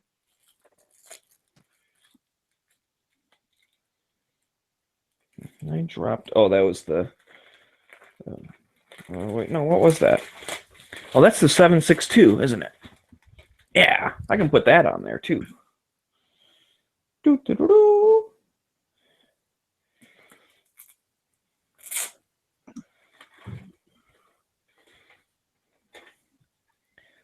Gotta take a Instagram picture, Gotta make sure that my tactical stocking looks cool with all the patches on it. I don't know if I want the AK Pro patch on here though for Christmas time. What do you think? It's not seasonal. So, It's not seasonally appropriate. okay, so no Don't AK give Pro us- patch. Don't give us hopes of spring just yet. Okay. Yeah, I wish I had my Every Second Matters patch in here with me, but I don't. It's in the car. Oh, that's right. I almost put it back on. I'm like, oh, here's a nice spot right here. And I was like, oh, yeah, that way I forgot I'm not going to. So how's that? So another option I could go to is buy a less expensive blued model lever action. And then after I sand it all down and smooth out all the rough edges, I could have it Oh, Cerakoted. wait a minute. I'm an idiot. I could have a lever action Cerakoted in desert tan. How about that? I have a couple Every Second Matters patches. I think I want that on there. Do you have any of the 5th generation gun channels logo patch? No. Those are the newest ones. I don't. Green on black? No, I do not have that. Crap. Well, now I don't know what I'm going to put. Because I really like the Every Second Matters one. But that's going to take up. I got to take the chair against the wall patch off. Is the chair still against the wall? That's my question. I don't know. Are we still behind enemy lines or whatever? I feel like we've pushed the chair out from the wall. It's not in the middle of the room by any means, but I think it's maybe like not, maybe it's like a foot or 2 from the wall now. So you can kind of kick back the chair so that the top of the chair hits the wainscoting and you're okay for now. Alright. I think it's at least a foot from the wall at this point. Time to kick back. Sorry, chair. You're not going to get in the picture. So that's my newest version. I think that looks okay. Let me move this over a little bit. Yeah, I think I found a good next Christmas gift. I will probably buy it for myself. That actually it's legal in Europe. The 1:4 What's that? scale. What could possibly be legal in Europe? Well, the 1:4 scale gun kits and 1:6 scale gun kits. They are really cheap, like $30, and they're actually metal. And they actually are pretty, like they are almost like the firearm, only in miniature. Because in Europe you cannot have real guns. I almost forgot to show off. I also got this knife in with the stocking. Nice. And it's a spring assist. Yeah, watch out your fingers. Which I forget. Is this one spring assist or that's no, that's not. That one's not. Okay. So yeah, so that's everything. So I guess let me lay this stuff out and take a good old picture with my phone. Crap, where'd my mouse go? There it is. Okie dokie.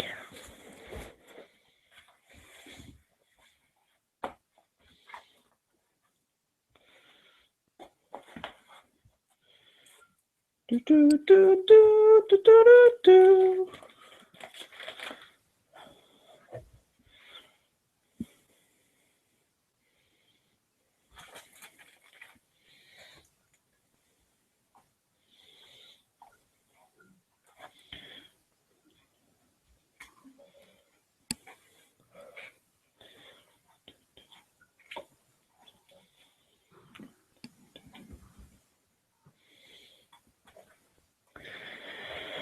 Oh man.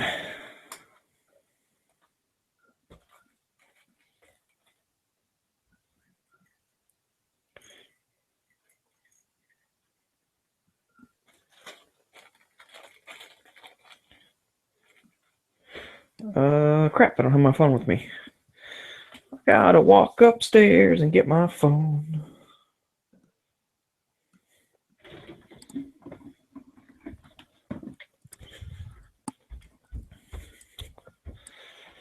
Ay, ay, ay, ay, ay.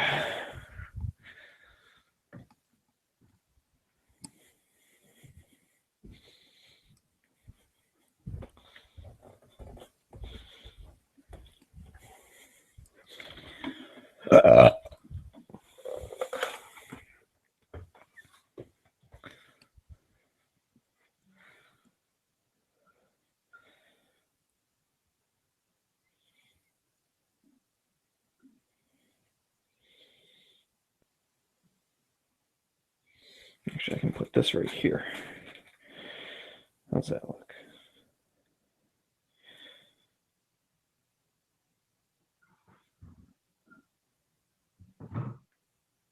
Photo. Oops.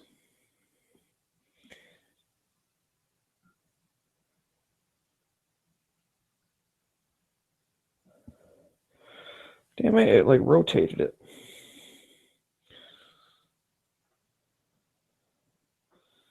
There we go. And, let's go like this.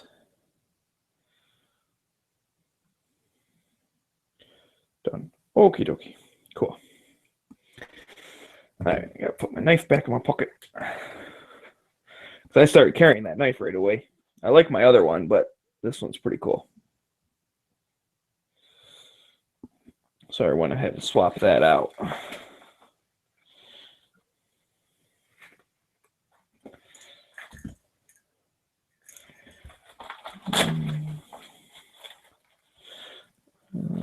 Actually, I wonder, maybe I'll put this in my shooting bag.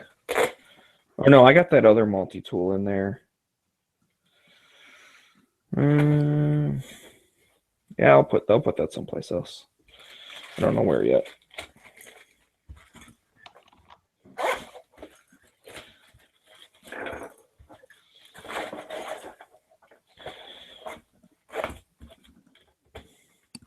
I like that flashlight, but it doesn't have a clip on it, so I don't think I want to use it for work. So I like being able to clip something in my pocket. So this might just go on the table or something for house use.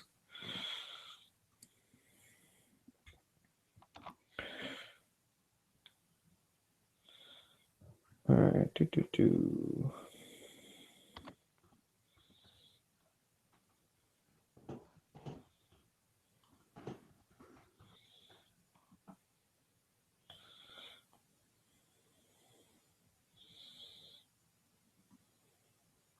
By the way, look at the link I posted in the Hangout pictures, in the Hangout chat. It's the thing that I want to get when I get the next salary. All right, I'll look at it in a little bit.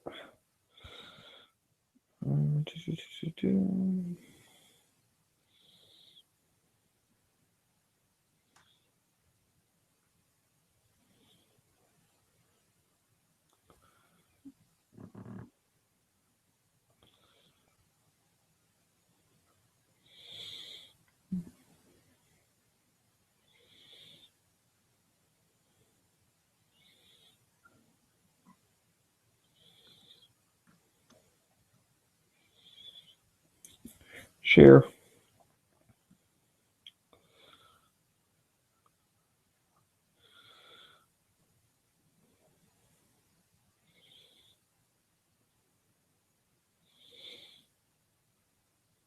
Oh snap, who's creeping on me? Matt's creeping on me. He liked my photo within 2 seconds. Moon's normally pretty good at creeping on me. He always likes my thing like instantly.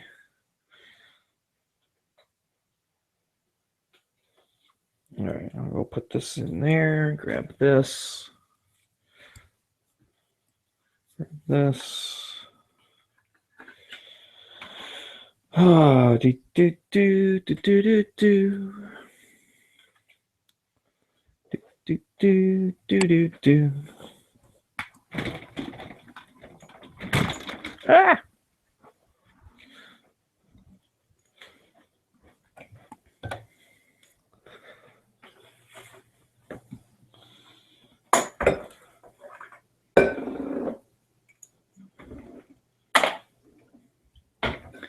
These can go in here.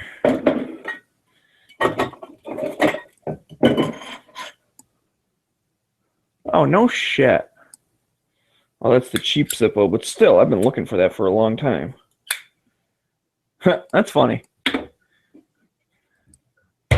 Found a Zippo that I lost like a long time ago. Well, like they said, you never lost something in the house. You always find it when you don't need it.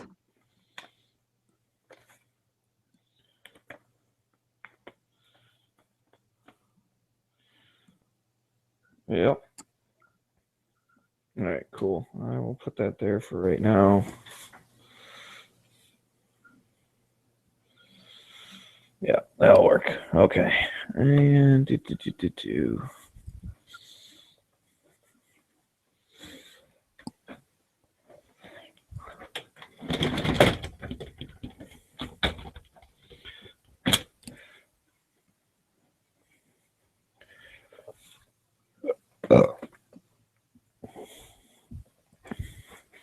So, yeah. Anyways, that was pretty neat. Those are my Christmas gifts, basically.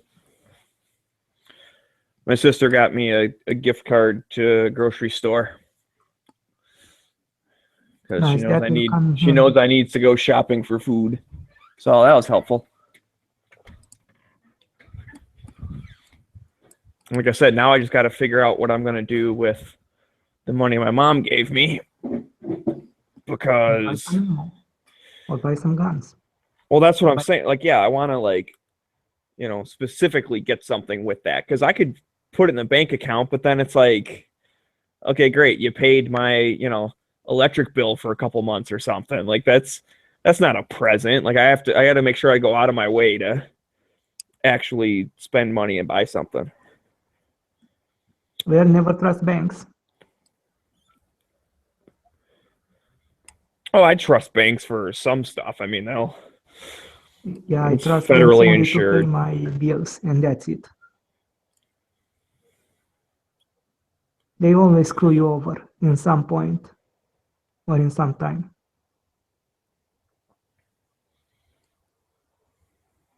If you spend less on groceries, it leaves more for guns and ammo. Yep, exactly. So, and since I have to use the gift card at the grocery store place, then I'll have more cash for other stuff and combine it with what my mom got me. I mean, I could get a gun or something if I wanted. Like that's. Well, you can get a cannon, a mini cannon. It's like $30 and works on black powder.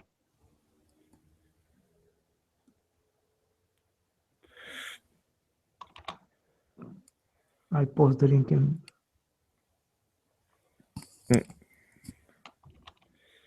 Yeah, you can get an adjustable mini cannon and fire it on your desk. Made out of silver. Nah, work already thinks I'm crazy. If I started shooting cannons at people, they'd be mad. Yeah, but it's a mini cannon.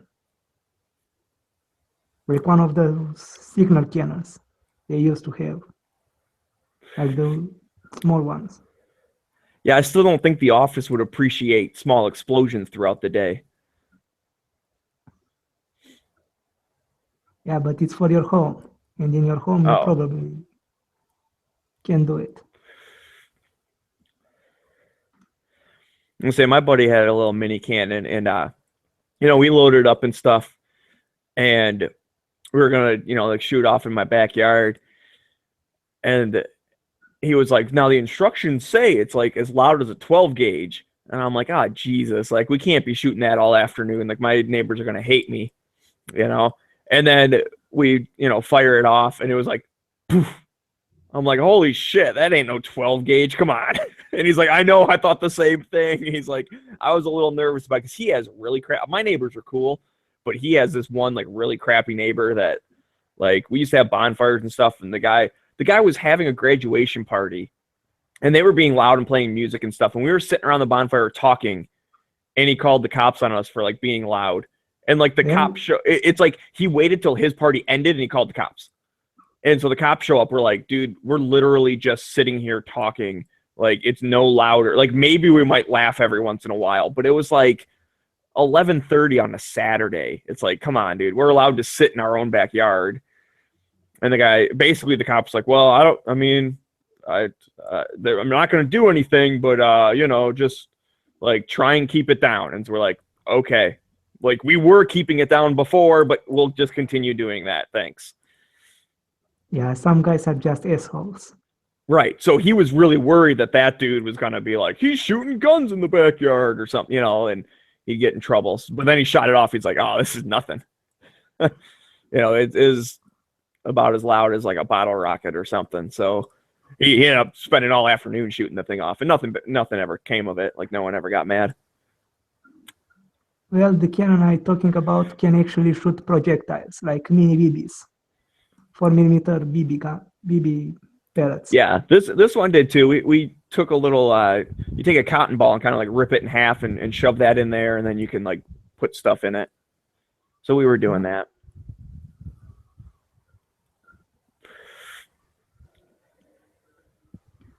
Or if you got more money, you can buy a nice gun. Or you can buy a kit to make a gun. Yeah, see, that's the thing. I don't know. It'd be a big chunk of getting a reloading press, which is one of the things I said I wanted. Well, so maybe I'll put that towards a reloading press. Well, if you want to go into the reloading stuff, you can just do it. Because I think you are better with the reloading stuff in the long run. If something happened, you have you made your own bullets.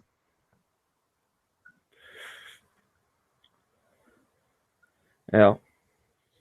And then I'd be one of the cool kids because it seems like everyone's getting into reloading. So, Yeah. and then I can bug Foos and be like, "Tell me what to do." I mean, I've done it before with other people's presses, but just for like setting up my own. Maybe I'll bug him and he can do one of his chats. He used to do them on Sundays, reloading chats. I haven't seen one in a while though. Yeah. See, my Probably. thing on that one, like he would always be very like generic, like trying to appeal to everyone. And I'm like, it'd really be cool if we talked like specifics. And I know everyone doesn't want to talk like loading data because it's, liability and stuff. But if you're using something from the book, you're fine.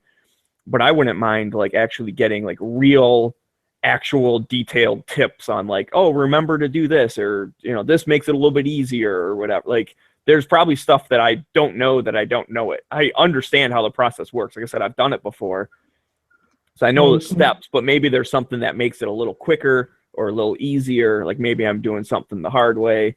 So Yeah, if you got like $1,000, you can get that robot stuff, the auto reloading stuff. oh Okay. yeah, I'm not gonna go that crazy.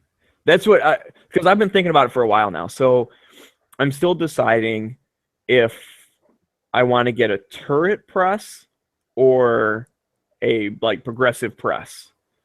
Because I guess they make turret presses that actually, it auto indexes the top part. So if you want to like crank one out from beginning to end, you can, or you can disengage that and just like do one step at a time and like do a whole bunch popping the primers out, do a whole bunch flaring it, do a whole bunch dropping the powder. Like you can do one at a time.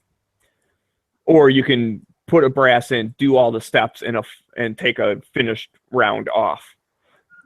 Well, it depends what you want. If you want a strong hand, get with the progressive one. If you want like quicker, you can get the turret one. But I don't know how that works. Here we have like the manual press.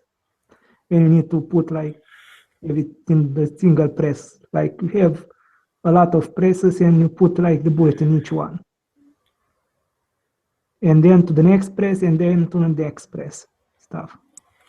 Yeah, see, I don't think I want a single press, because then you're always like I said, you're doing all of one step and then you change the top out, like you change the die out and then you do all of the next step and then you change the die out and do all of the next step. Whereas a turret press, you set all that stuff, so you get all your depths and everything like set correctly, and then that plate that's on top, that you can just keep that and you can take that whole thing off and put like a different caliber one, and you never have to like reset stuff. So you have a set of dies for each caliber, and if you get like a couple different powder throws, you can set up the powder, like you can set up the charge you want, and then it will always be set for that charge. I'll obviously check it as you're going, but Yeah, I know, because I'm watching some YouTube stuff with the guy hand reloaded. Some 223 and some 408 stuff. 308, sorry. yeah. But what's nice, here's the thing, what's nice about the turret, like I said, if you want to do just one step at a time, then you're only watching one thing happen at a time, where a progressive, the bottom part rotates, the top's similar, right? It has each step and you set it and you're done. But every time you pull the handle, you're, popping a primer out and flaring and setting a bullet and crimping and dropping powder. Like it's doing it to each one. So you kind of have to watch like 5 pieces of brass at a time just to make sure it's going okay. Yeah, but usually they don't get like that out of sync. Well, yeah, hopefully not, but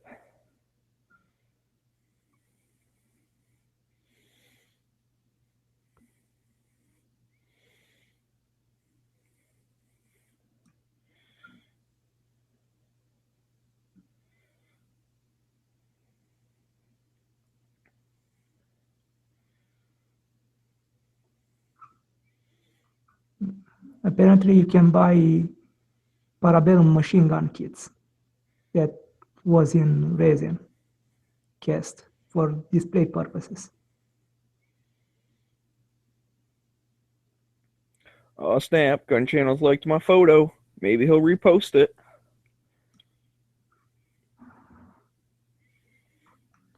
I think the best thing to do is to get something that you can use in the long run, like not something that it's only for a moment. If you, like you say, if you want to go to reload it, to reloading stuff, you should just do it. Get all the stuff if you like that in the long run.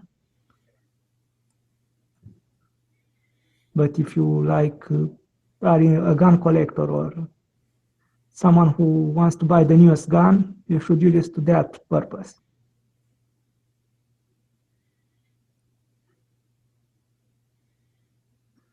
Like I say, here in Europe, we are not having like the reloaded stuff, components or the guns. So here when I get money, I usually get it on food and pay my bills. And that's it, because I don't get like a lot of money. I get like $100 maximum.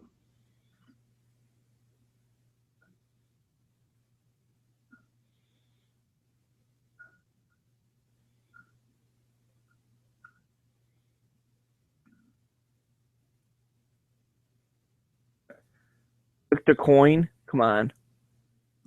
Get on the ball, Smeggy. Click to join. There we go.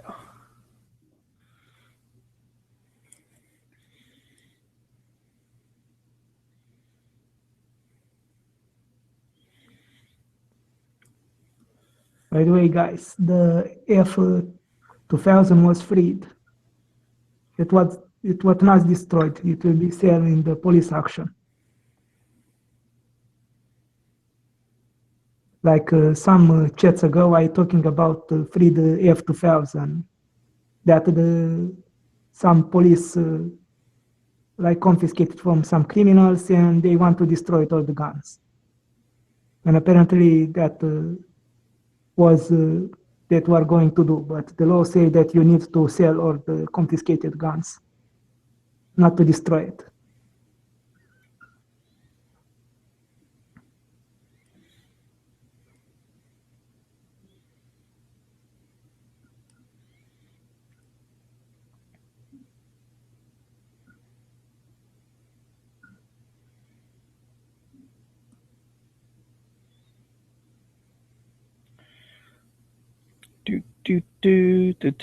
Do.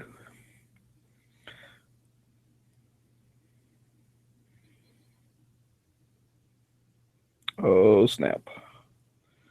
Sniggity snap, man! Better hurry up! Crap! We guessed wrong. Damn it! Not good.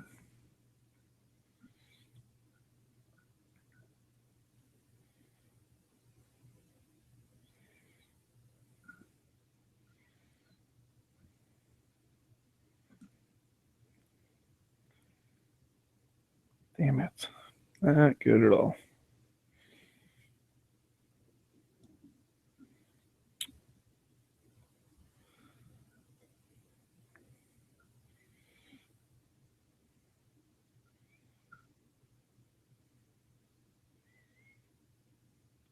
Shit. I was really expecting him to kill that thing. And I am sucking this game up. Not good. Not doing good at all.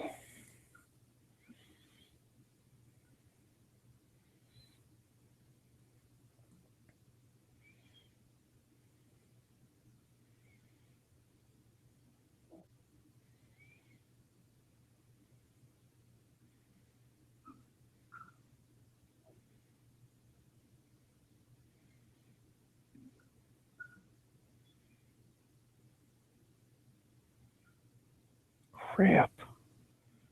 Bastard.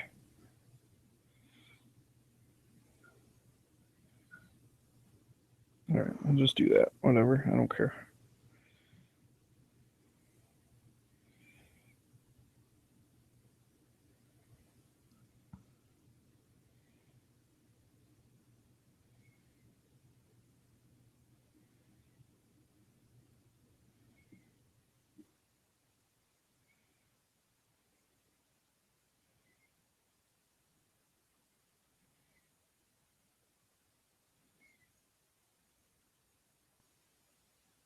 Damn it. God damn it. You suck. I think I'm going to lose. Oh no. I don't want to lose. I want to win. I'm in it to win it like Iserman. Drink about 13 Heinekens.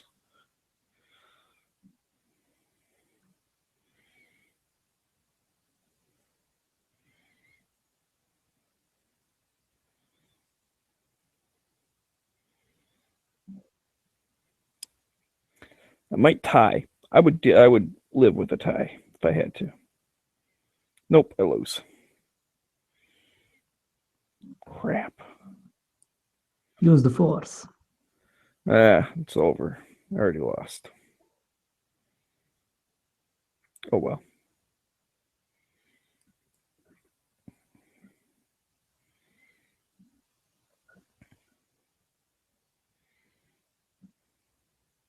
Try that again.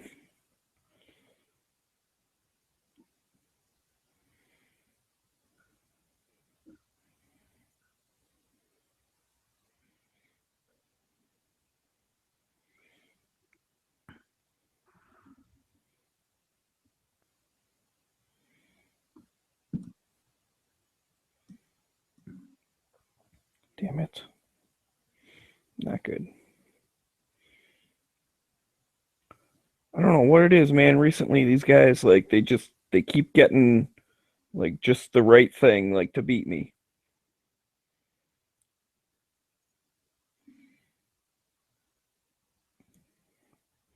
Like, it's all about what cards you get, and they keep getting the right ones. Friday the 13th? Ah, why's my phone vibrating? Who the hell's texting me? Ain't nobody got time for that. Playing a game.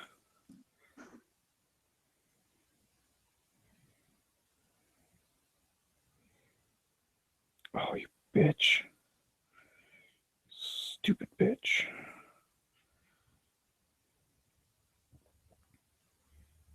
Crap. Nope. I lose, I bet. Maybe not, but I bet you I do. Shit. Especially with that. Oh, you cocksucker. Why do I play games that are so frustrating?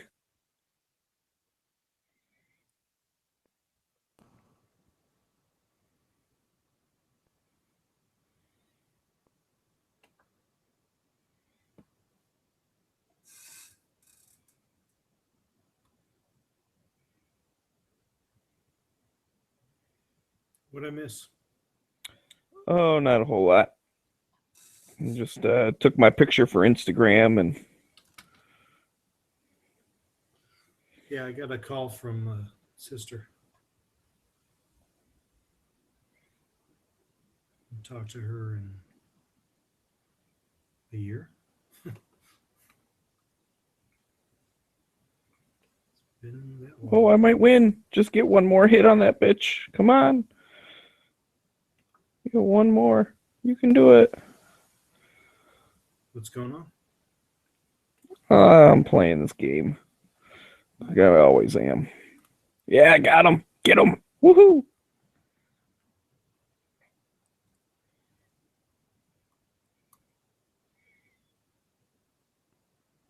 All right. Quit while I'm ahead. See who messaged me.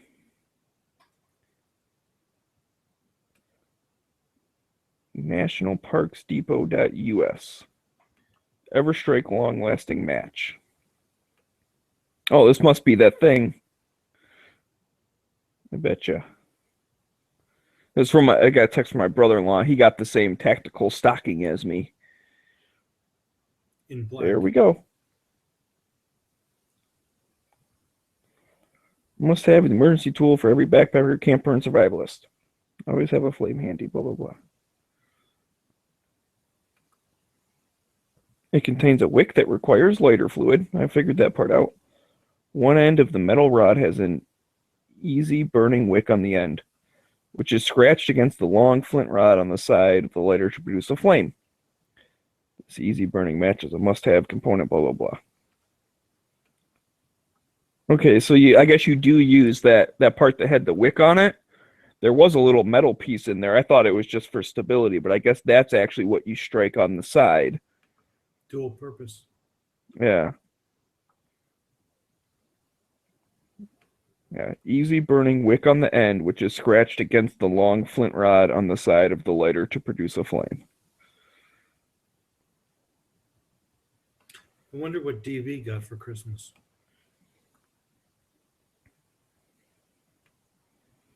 Oh, wait. Never mind.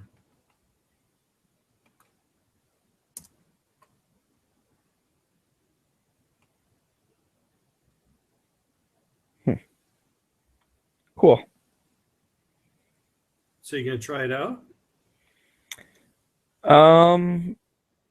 I don't know if I have any lighter fluid. I think I remember looking for it before and not finding it. Ooh, Schwell liked my picture. I'm fucking famous. I like Schwell. He's a good guy. Schwell is Schwell.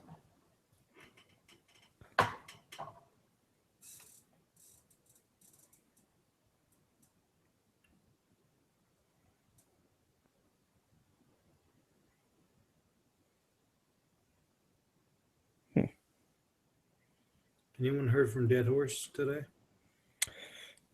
Not on here. I've been following the Instagram drama, though. Holy shit. That sucks. Seems a little vindictive.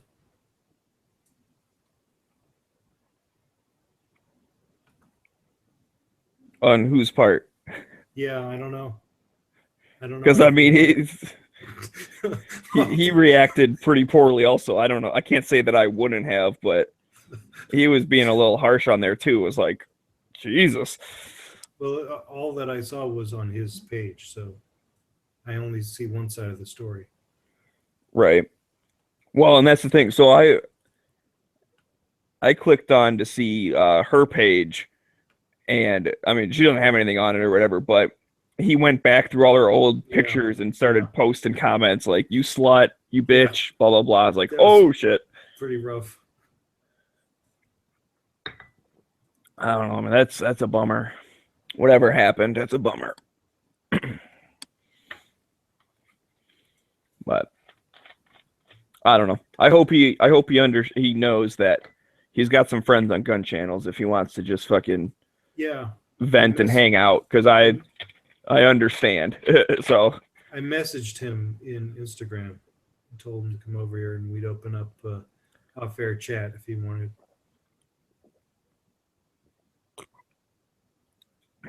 Yeah. I think that stuff should be discussed out of the public realm, personally. Yep. That is one of the things I like about gun channels, though, is we do have a pretty good group of people that I think actually care about each other. I know I care about quite a few people on gun channels, so Dead Horse is one of them. All right, so this is a brand new Marlin 1895 GBL large loop 4570 18.5 inch barrel. Buy it now on Gunbroker for $629 from Maine, Leamington, Maine. $35 shipping. Above prices on the site and reflect a 3% cash check discount. That's a good price. $629.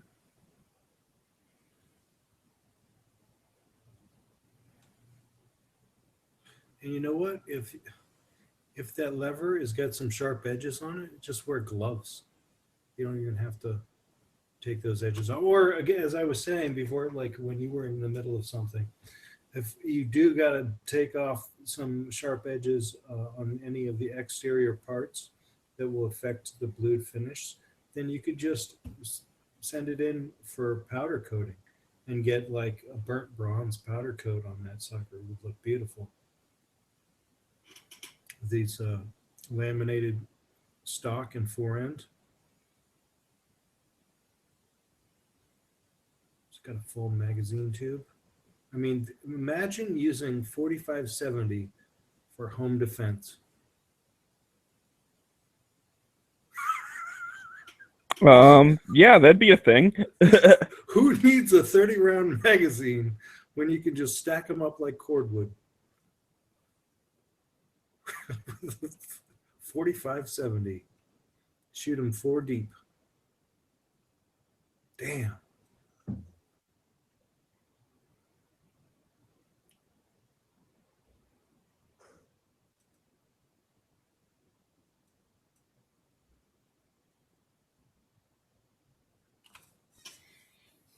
Yeah, I like this lever. It's not like a big round ring, and it's not the oval. It's like an enlarged loop. What do they call it? They call it a large loop, but it's kind of like an enlarged oval.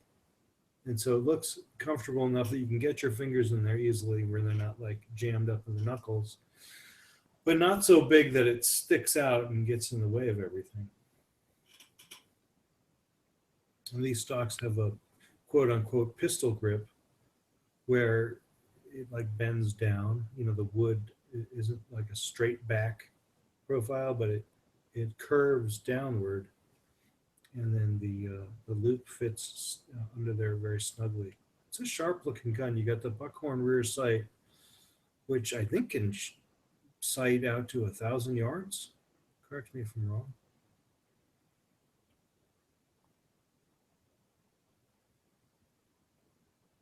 So that like a ramp sight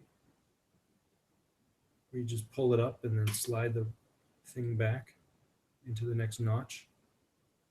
They call it adjustable semi Buckhorn. Capacity 6+1. Yeah, the Buckhorns are kind of they take a little bit to get used to. But I can get on paper with a Buckhorn in my Marlin 357 Magnum carbine lever action. So like an 8-inch group with that. And those aren't target loads. Those are just like, hell, I don't even know what I was shooting on back then. It's years ago. Just economy ammo. I think it was 357. Might have been flat tip. Probably flat tip because that's what the traditions say you should use in lever actions. Although that Hornady lever, I always say it wrong. Lever evolution ammo with that pointed polymer tip. It's got to have a much better ballistic coefficient than any flat nose, and henceforth I'm sure you can get much tighter groups of that stuff. I'd like to see some testing done on that ammo, not because it's like soft and it's not going to ignite the primers, but in the fact that it's a Hornady bullet, it's ballistically superior. Lever evolution.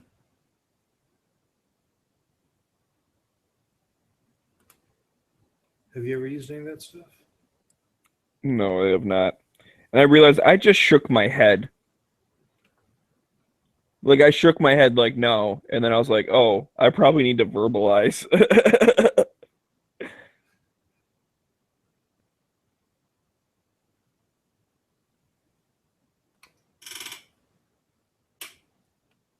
So Aaron in the chat is finally 18. Cool. Buy a long gun.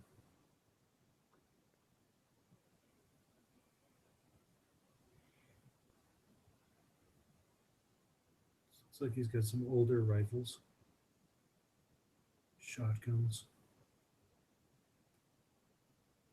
I think you should get an AR.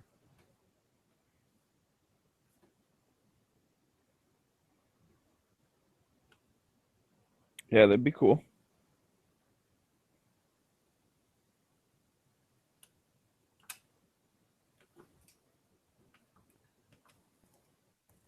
lever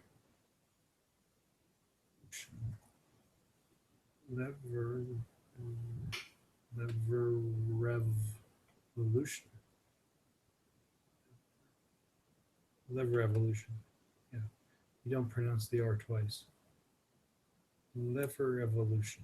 It's the evolution of lever action ammo.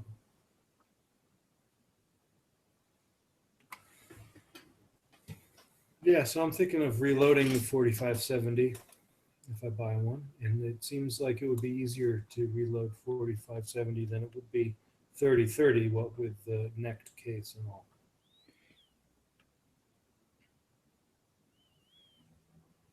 Here we go, right at the box. Lever evolution. Up to 250 feet per second faster muzzle velocity than conventional lever gun loads. Exceptional accuracy, overwhelming downrange terminal performance. Up to 40% more energy than traditional 5-point loads. Now here is an interesting connotation to what they've done. They've made a pointed bullet that takes the place of a flat bullet in what's typically known as a brush gun. And I just watched a video from Iraq veteran 888, and he was shooting various rifle calibers through heavy brush at a target and showing that the smaller, lighter, Spitzer-shaped bullets were easily deflected by the brush, whereas the bigger, flatter, heavier bullets just cut right through the brush, like you'd think as a wad cutter cuts through paper, for example. So now what Hornady has done is they've taken a brush gun bullet and they've turned it into open field type bullet, which could more easily be deflected by brush because of its conical shape.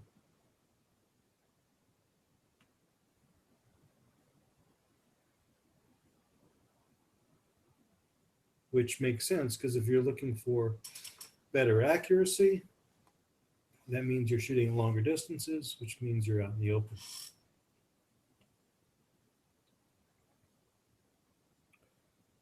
Right. Yeah, it's all about just figuring out what's your purpose.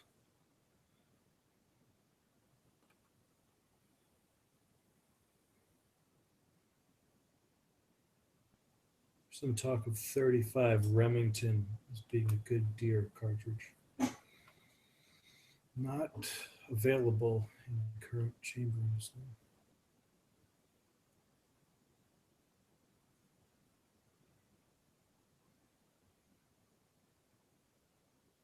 Yeah, I want to look into this to see how much different the ballistics from a 4570 to 45 Colt are going to be. There it is. This isn't to scale. Right next to each other. Ooh, price is almost twice as much. 250 grain Monoflex lever evolution, $52. Whereas the 225 grain FTX 45 Colts is $27.77.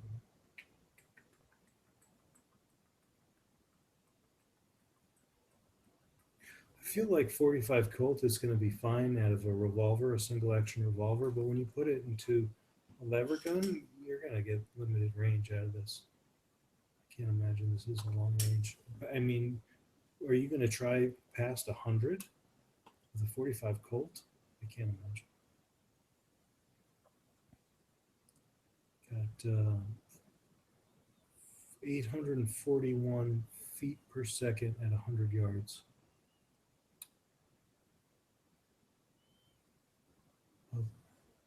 What's that? That's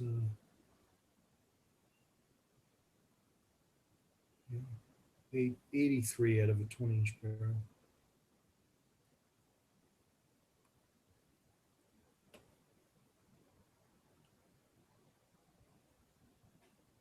It's like a 45 ACP. Well, a muzzle Wasi with 45 ACP. Yeah, I think I'm going to skip 45 Colt.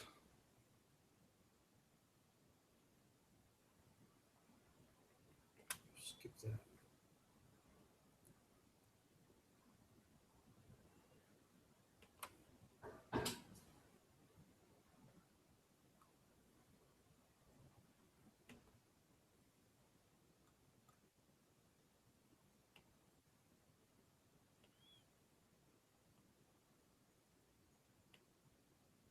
All right. 24-inch barrel, 4570, 100 yards.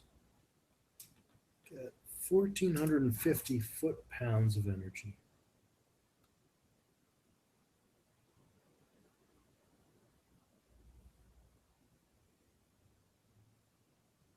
Uh, 3-inch trajectory, 100, 0 to 200. Minus 36 inches at 300. Holy crap. Yeah. Okay.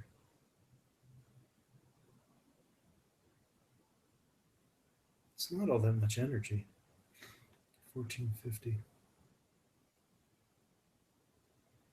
think 308 is more than that.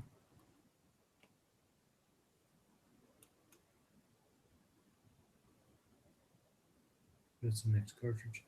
It's just a nice looking cartridge.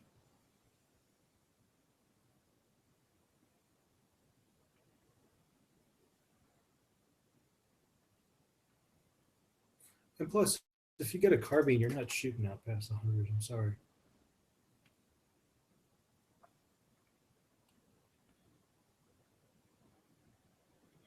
Yeah, probably not. I mean, that you probably could, but that's not really what it's for.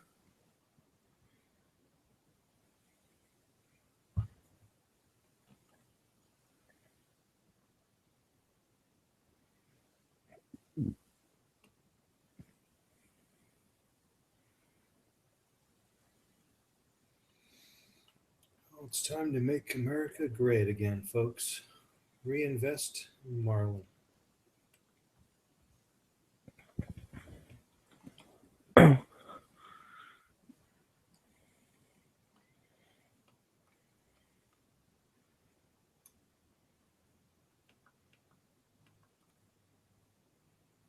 Have you ever eaten a dragon fruit, Smeggy? I have not.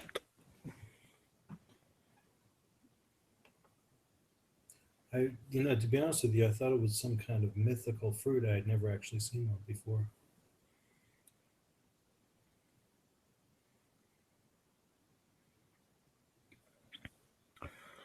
Yeah, I saw one on the Instagrams.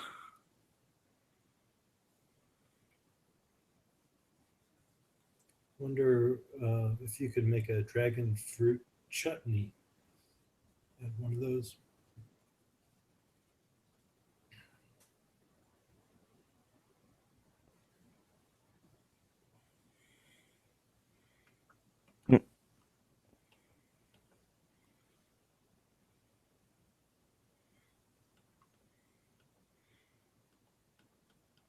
I'm so clever.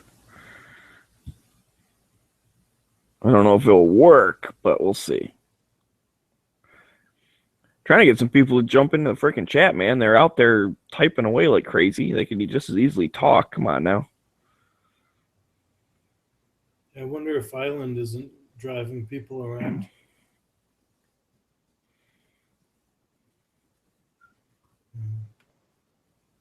People go to Hawaii for vacation. They don't rent a car. They need somebody to get them from the airport to the beach, to the hotel, to the restaurant, to the luau, to the bar. Well, I don't know if Island's listening. Like I said, he is typing. So if he is listening, then Melikaliki Laka.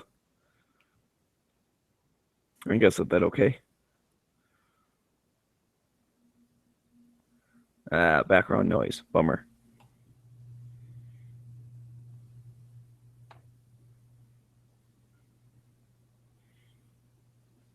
Melekelikilaka is the thing to say on a bright Hawaiian Christmas day.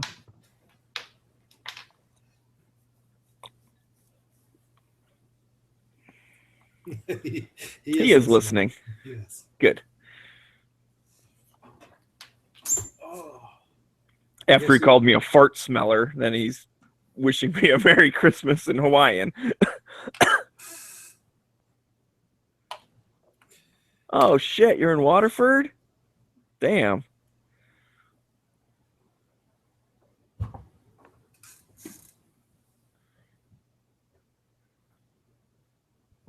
This squib guy. what is that on a river? I don't know. Probably. Or Water something. Ford. Come on. I'm gonna guarantee you that town is on a river. He must. He says he's the first time in the chat, but then somehow he knows that I live in the area. What's the name of the river that runs through Waterford? It's the Gun Channel's quiz of the day.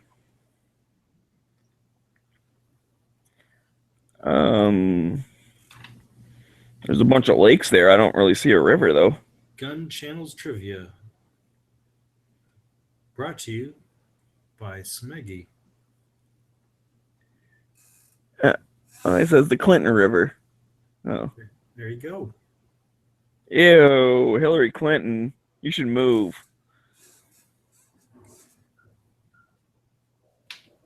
Yeah, I've only been up through Waterford a couple times. I don't really head out that direction. It's nice. Nice area up there.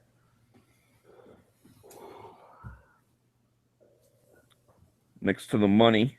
West Bloomfield is the fucking... That's the money city around here. Bloomfield. What kind of flowers do they have in Bloomfield? Oh, I don't know. You're asking too many damn questions, man. I don't fucking know these things. Oh, it's the Fusa Goose. How's it going, guys? How's it going with you? Are you still on your deathbed? I'm a little bit better today. Couldn't go to sleep very well last night, so I was up till about 1:30. Went to sleep up about 4:30, and one of my eyes was glued shut. And then went back to bed about 6:30, 7 o'clock. Woke up about 9 or 10.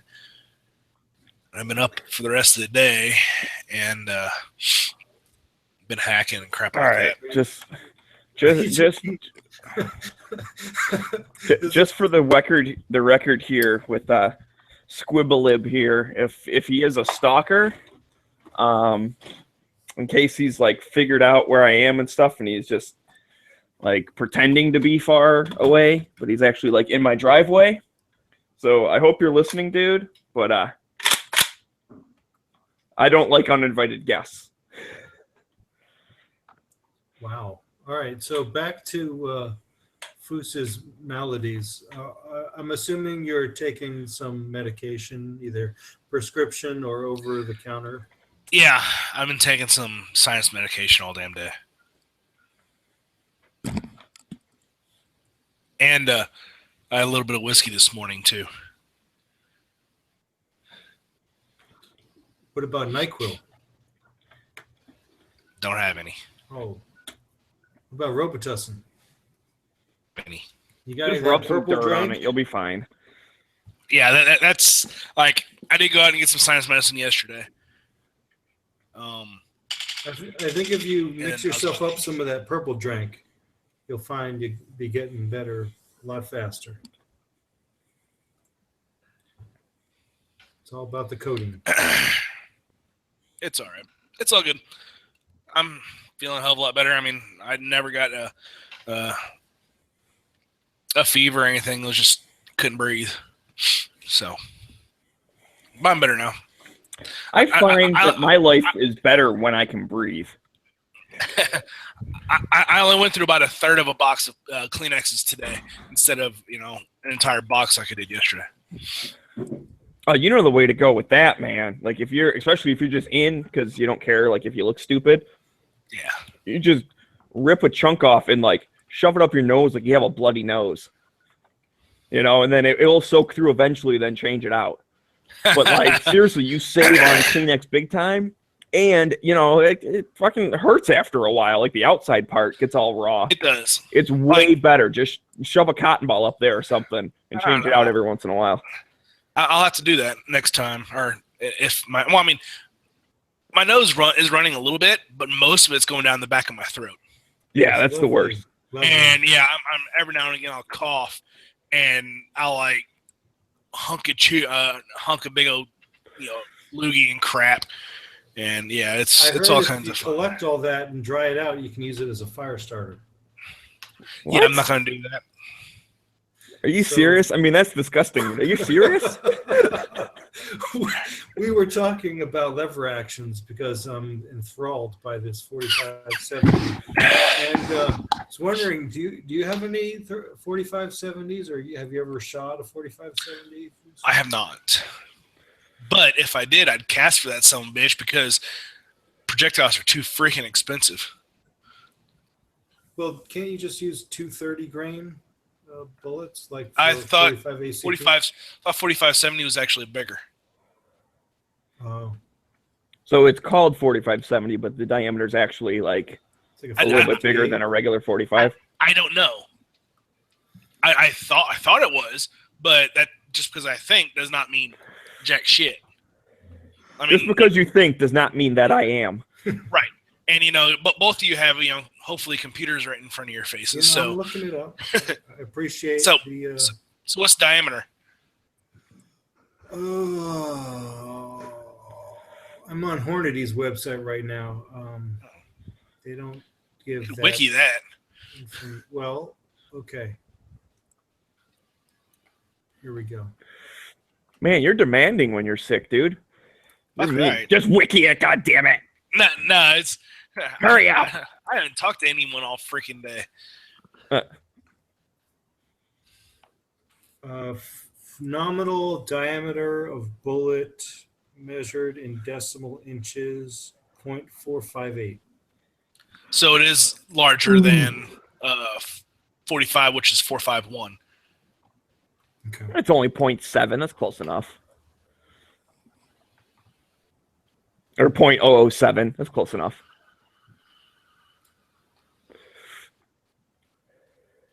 It just won't engage the rifling, and it'll just kind of bounce around a little bit. This would be a good one to cast for because it's going slow enough, and absolutely, it's a flat nose, so sure.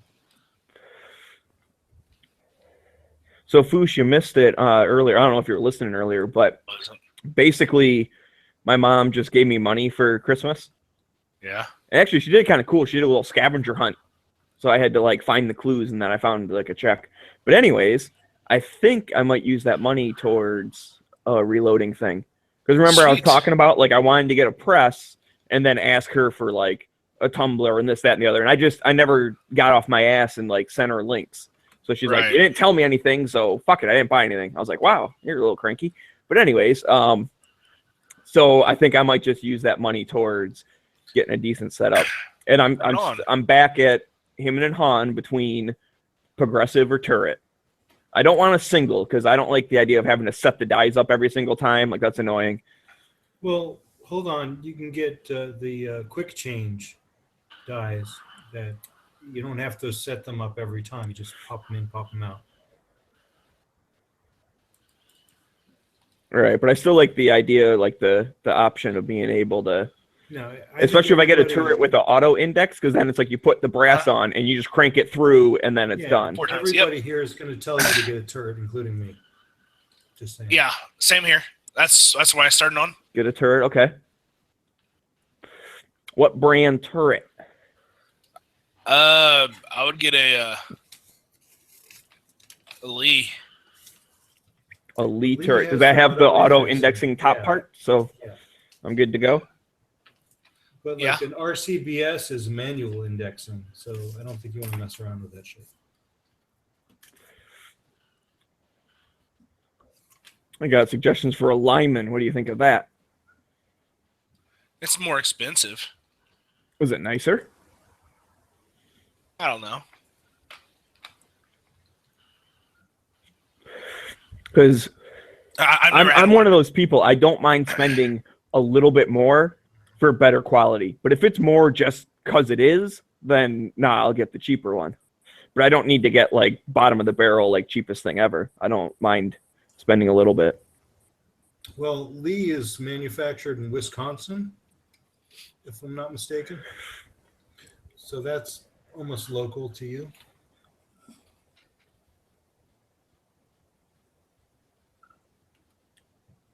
Would support your local peeps. So make the Midwest great again. Thank them for voting Trump, all that jazz.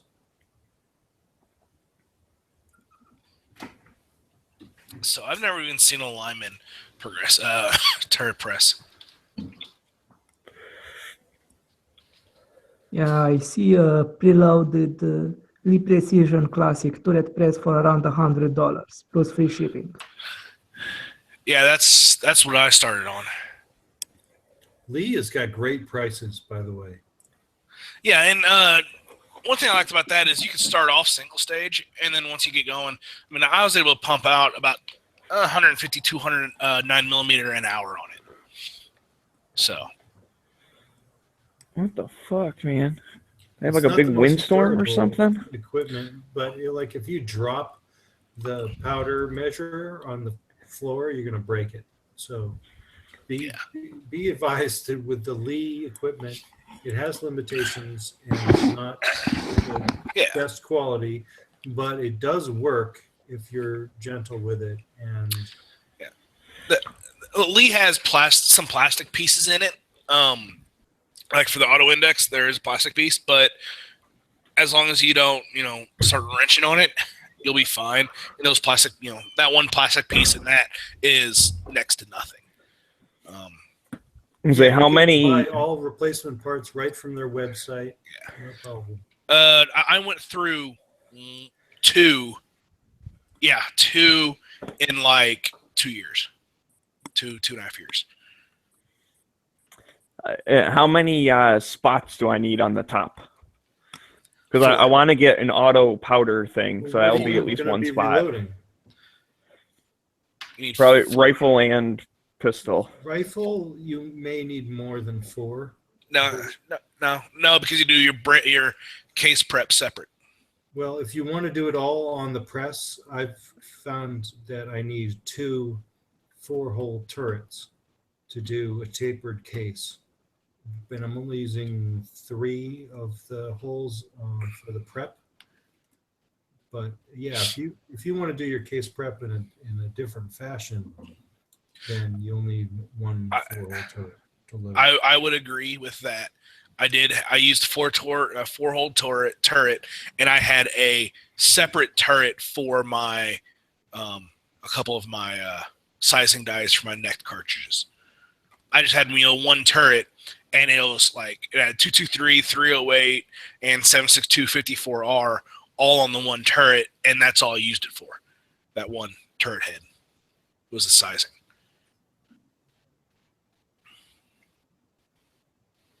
Well, yeah, that's an interesting way to set it up as well. It really is versatile. And what I like about it is, as you're learning, you can run it as a single stage, get your first 50 or 100, and then really understand and get everything dialed in. And then you put your auto indexing in, and you're off to the races. It's a good press to learn on. But eventually, you will want to get a single stage, and you will go to a progressive most of the time. I mean, unless, the turret works for you, then it's best of both worlds without the expense of both. Yeah, I mean, as far as like the learning curve goes, I have reloaded before. It was just with someone else's equipment. So, okay, you should be fine. I understand kind of the stuff that's going on.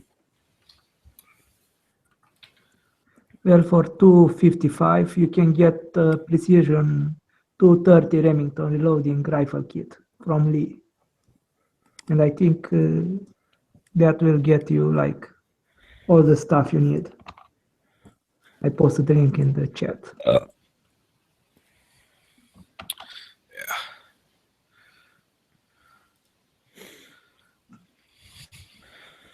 Okay, Lee Classic Turret Press. Blah blah blah.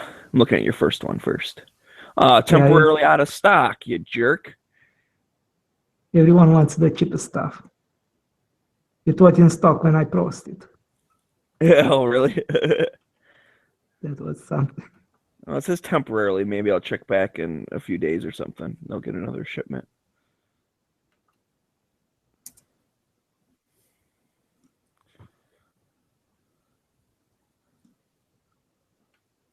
You can get the challenge kit. Well, I think Now, there's different ways you could do this. You could buy everything independently, or you can get the entire kit.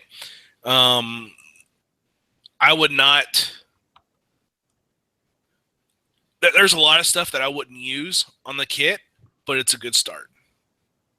yeah, I found the 9mm press with all the things that it's in stock for like $191. 9mm Pro Luger. With all You the can stuff. also part out all of those pieces and not pay much more than that. I think what Foos is saying is that the kit may come with a set of measuring spoons, or it may come with a three-beam balance kind of scale that aren't really what you want. Yes, and really that's the main thing that I don't like about this is their safety powder scale. Toss it. I linked one. It's $193.99 right now from Midway. Get it. It'll ship tomorrow. It's the exact one I had. It's the Lee Classic 4-hole turret press deluxe kit. It comes with a book, powder measure, large rifle, small pistol, or small and large primer. It has pretty much everything you need to get going. I think what I did was I looked at one of those kits and then I just deducted all the things I didn't want. And then I just went and bought all of them individually.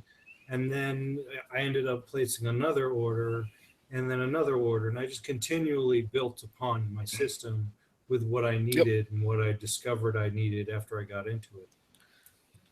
Yes. Like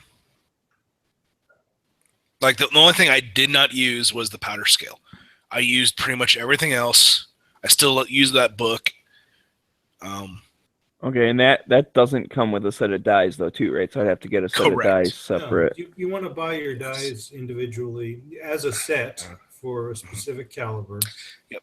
And if you get Lee dies, it comes with a what is it? A shell holder. But if you get like a Hornady or something like that, or RCBS or Lyman, they do not. So also, Lee's die sets come with a manual and a loading chart. Yep. For that caliber, absolutely. And that's all I use. I don't have any other books or manuals. I do some research on the internet for the powder manufacturer, and then I just pull out that Lee reloading manual and cross-reference and do the calculations 2 different ways and go for it.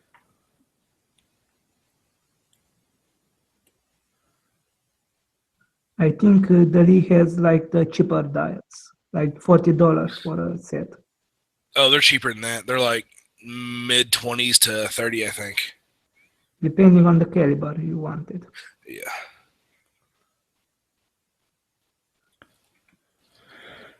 And now, what's the type of die? What's the material that like is better or whatever? Carbide. The carbide ones, okay. And I'd want to go with that, right? George Michael is dead. 2016 takes another one. Okay. I just watched CNN. Was he into reloading? No, singer Then George I don't Michael. care. Okay.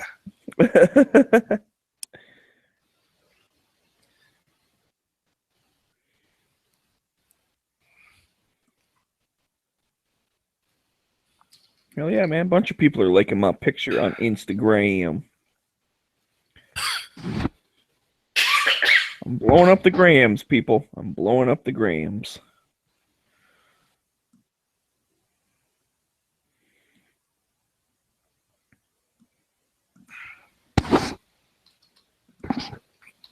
Oh, man.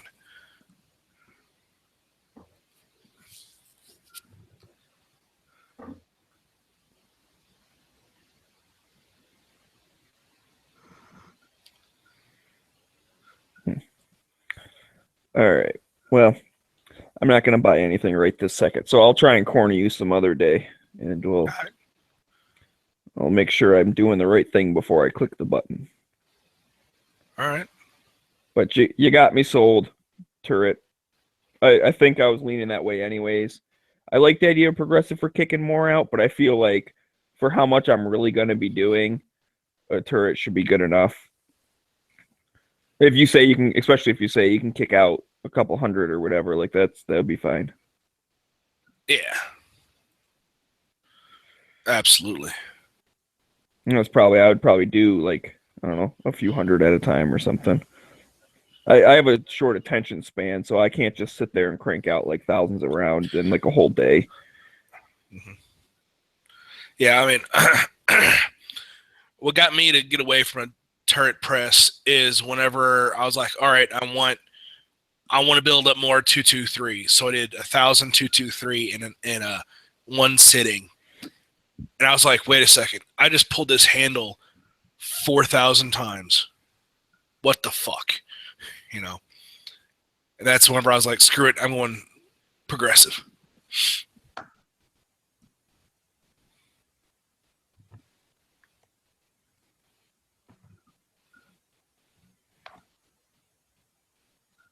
So. Yep, it makes sense. But yeah, I mean, even for, starting out, my first several years of, reloading, I just used that turret press, and I was going through probably 5,000 to 7,000 rounds of 9mm pistol a year, and I was perfectly happy with it.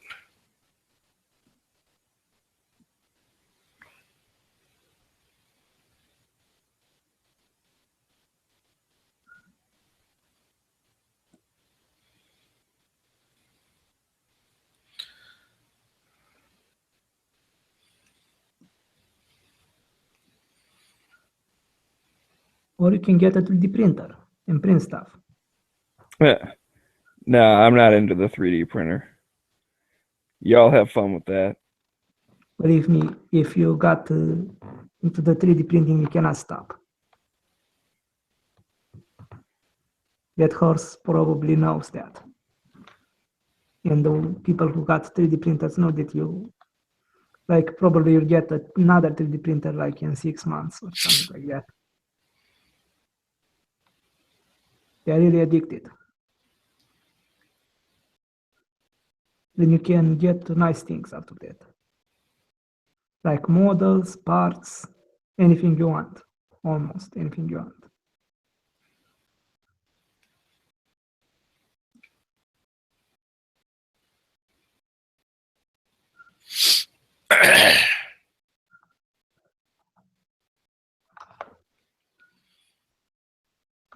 And I think a 3D printer, it's very good for people who get gun kits. Before you get the gun kit, you can get the model and assemble it before you assemble the real thing. And get accustomed to the parts and where they go.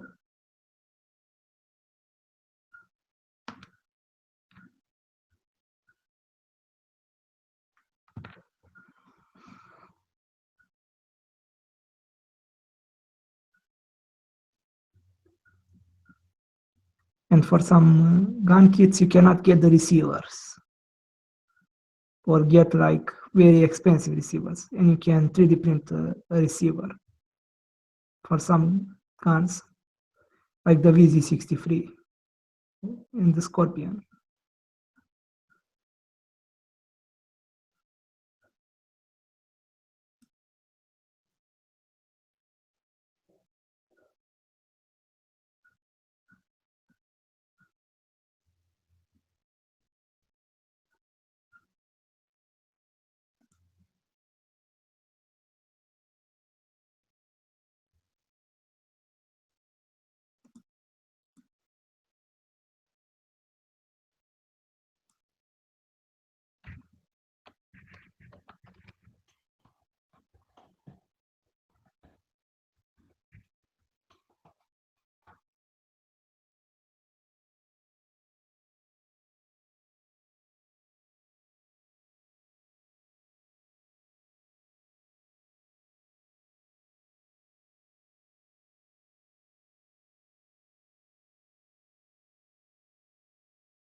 Yeah, so I think a disclaimer for people who are interested in getting into reloading, I found it to be a one-way street.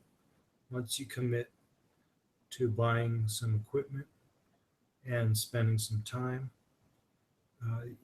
you're going to need to continue to invest in equipment and time to keep that process going. Of course, the time is a given, but the equipment was one thing that I didn't realize. Like every time I reloaded 1,000 rounds, I realized I had some inadequacies in my system, and I had to place another order to get a whole new set of parts, maybe just a few parts here and there, replace things that are broken, so on and so forth.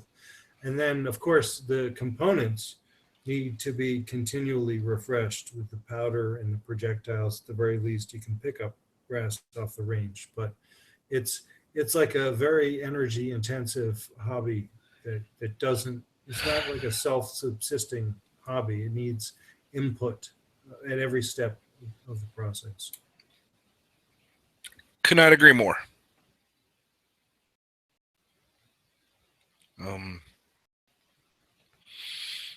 But I mean, you will be able to shoot more for less. But if you count your time in there, maybe not. But if you're just, like sometimes I'll be listening to a chat and I'll go up in there and, pump out 1,000 rounds or something. If you're doing, other stuff or listen to music or just unwind at the end of the day, when you're not going to be doing anything productive anyway, yeah, do it. Yeah, with ammo prices the way they are now, it's questionable whether or not you're actually saving any money. But the fact that you know what goes into a round, and the fact that you can, like you say, just bolster your storage by 1,000 rounds in one afternoon without having to go to the store. The fact that you can dial in loads, whether it be like a soft 40 or a high pressure 223, whatever it is you're trying to do. That's something that you can't buy in the store. And so that alone is worth the price of admission, in my opinion. Absolutely. Like, I mean, you go to the store, around here, if I want anything other than a 115 grain bullet for a 9mm, I'll have to go to a self-defense round. Like a 124. Yeah.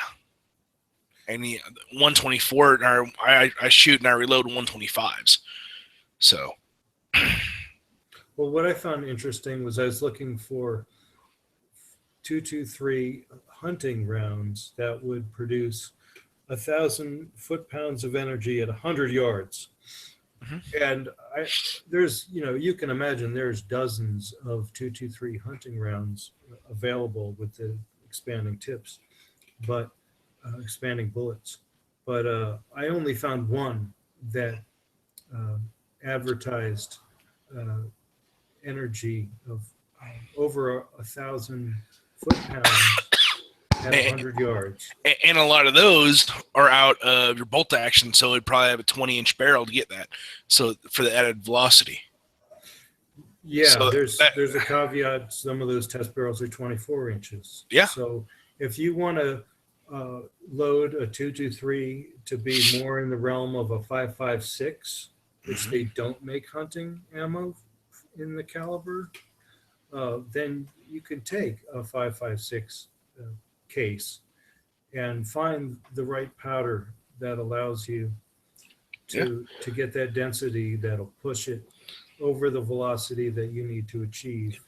Yeah, 1,000 foot-pounds at 100 yards. Yeah, no, I'm sending my 55 grain projectiles out of a 16-inch barrel right at 3,000, plus or minus, 50 out of a 16-inch barrel.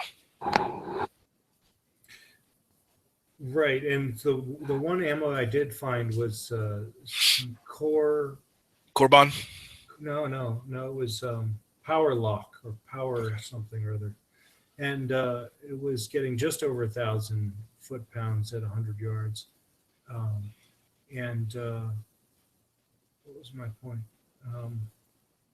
Oh, it's a 64 grain bullet. I thought that to be kind of an odd size, but yeah, like I said, if you want to dial in your hunting rounds or maybe competition rounds,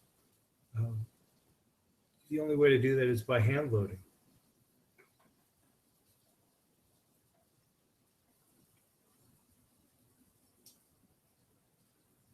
And actually, I've found that some of my hand loads with Nosler polymer tip bullets have better groups than store-bought Hornady ammo. And it's hard to believe, but the same crimps that I put on my 223 are the same crimps that come out of the Hornady factory process. So again, it's matching the bullet and powder charge to your specific barrel that you're not going to be able to find the diversity of in store-bought ammo.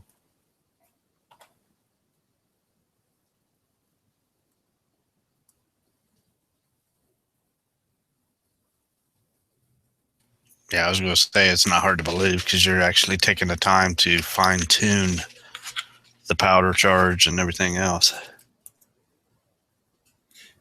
Yeah, I mean, there's a lot of ammo out there on the shelves, and you can work your way through it, but there's no guarantee that you're going to find what's right for your barrel, especially if it's a 24-inch barrel, especially if it's a lightweight barrel. If you're trying to, squeeze performance at the limit.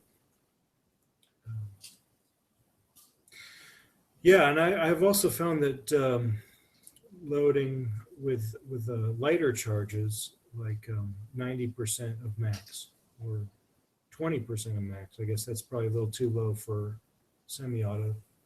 But those, when you have a lighter load, then it's a little bit more precise because there's less recoil. There may be more of a curve on the bullet path, but I think you're going to find you get better groups with lighter loads, which, yeah, it's not going to work for hunting, but yeah, it's interesting. You learn a lot. You really do learn a lot when you start looking at the charts and you start thinking about ballistics. And I can't imagine being able to grasp everything that I can from these websites without having measured powder seeded bullets. And just the bullet seeding depth is going to affect your pressure.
Yellow. Yo. Yo, what it do? You playing with your dog? Freaking Wookie in my house. I can hear that.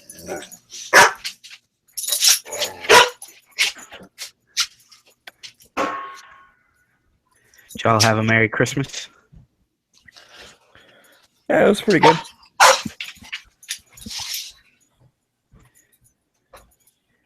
You guys get any cool toys? No.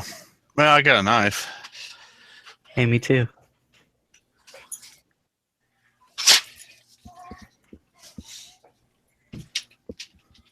What kind of knife did you get?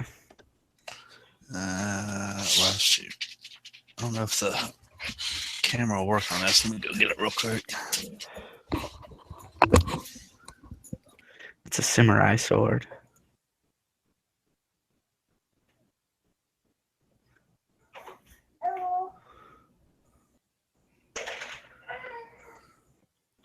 So I got a cool little tactical stocking.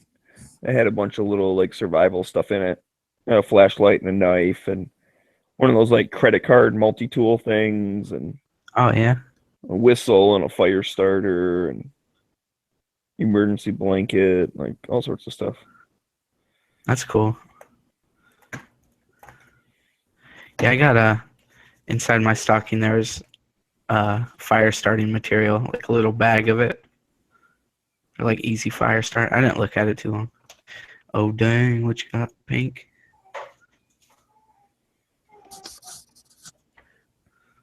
That thing's freaking shiny as hell, like the goddamn. Oh shit, it's an eagle head. Ah! It looks like one of them fucking Lord of the Rings knives. It's all shiny and shit. But they'd have a real eagle's head on the bottom. Yeah. That's pretty cool.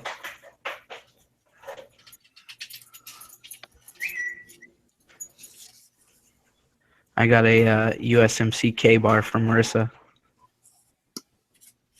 Nice. Yeah, that thing's badass. I've always wanted one.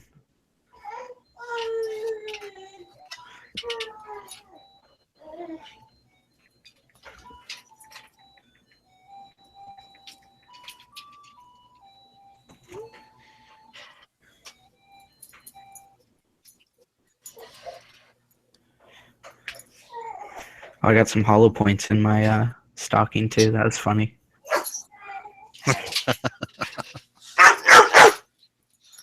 Oh, Thought it was gonna be all candy.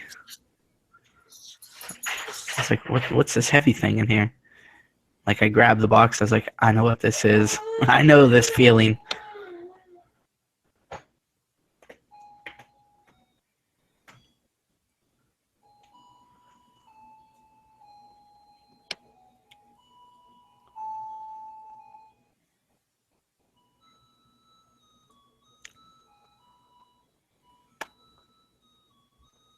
Oh, and Flippy got me a video game. He said, Aw, that's so nice of your boyfriend to get you a video game. hey, we're domestic partners. We're just two dudes that want to get married. We're not gay. We're just two dudes.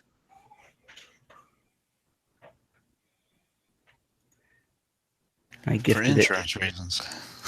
Yeah, Yeah, what was that? I now pronounce you Larry or something, or what the Chuck fuck? and Larry. Yeah.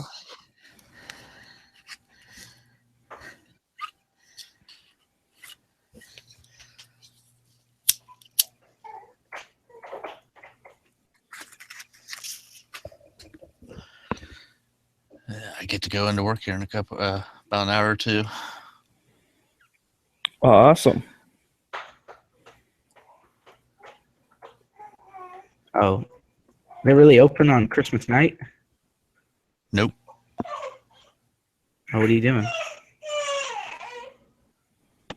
Well, technically, that's my Monday morning. Oh, yeah, it's a little later there, huh? Yeah.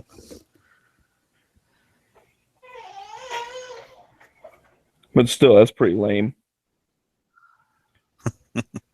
I mean, I know I worked like the midnight shift before also, so I know what you mean. Like to them, yeah, holiday's already over by now, but Yeah. it is still lame to be like, oh, come on. It's like you can't even enjoy a Christmas party because you know you got to go to work in a few hours. Can't get wasted at the Christmas party.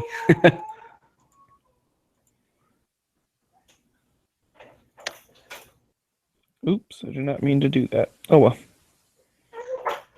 Yeah, I wouldn't get wasted anyway. Nah. Because pink turns into brown. Pink ain't into all that shit. Yeah. Ain't about Brown all that noise. You gotta think I did all my partying 20, 30 years ago. Yeah. I honestly haven't had the urge to drink since I got out of the military. Like, it's not the same anymore, you know? Like, I'll drink here and there a little bit, but I won't get, like, crazy like I used to. But I'm kind of glad, too, because it was an expensive habit. Yeah.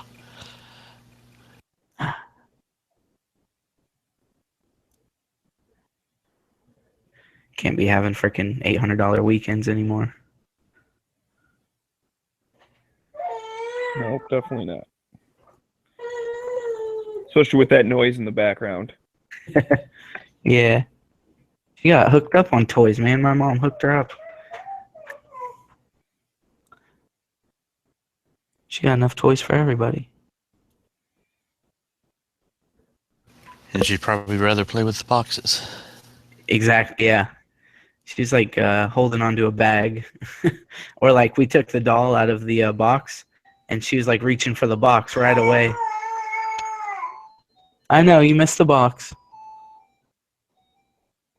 She's still pretty broken up about that box.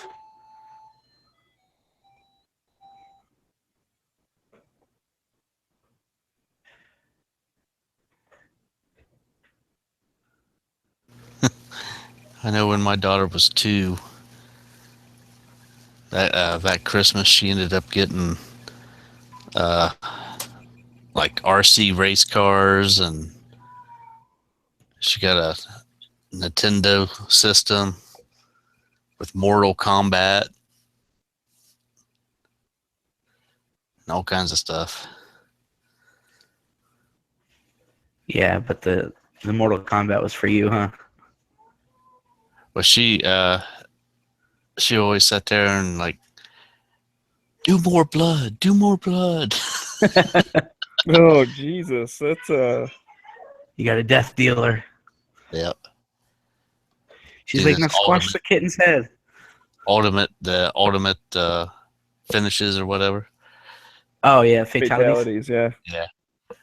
Yeah, she loved Fucking those. Sub-Zero rips the fucking spine out the dude. Yep. Yeah. Punches through his throat. Like, come on, dude, that's crazy. Wait, you Oh, never she done sat there and laugh. That sounds like you got a psychopath on your hands, man. That does not seem like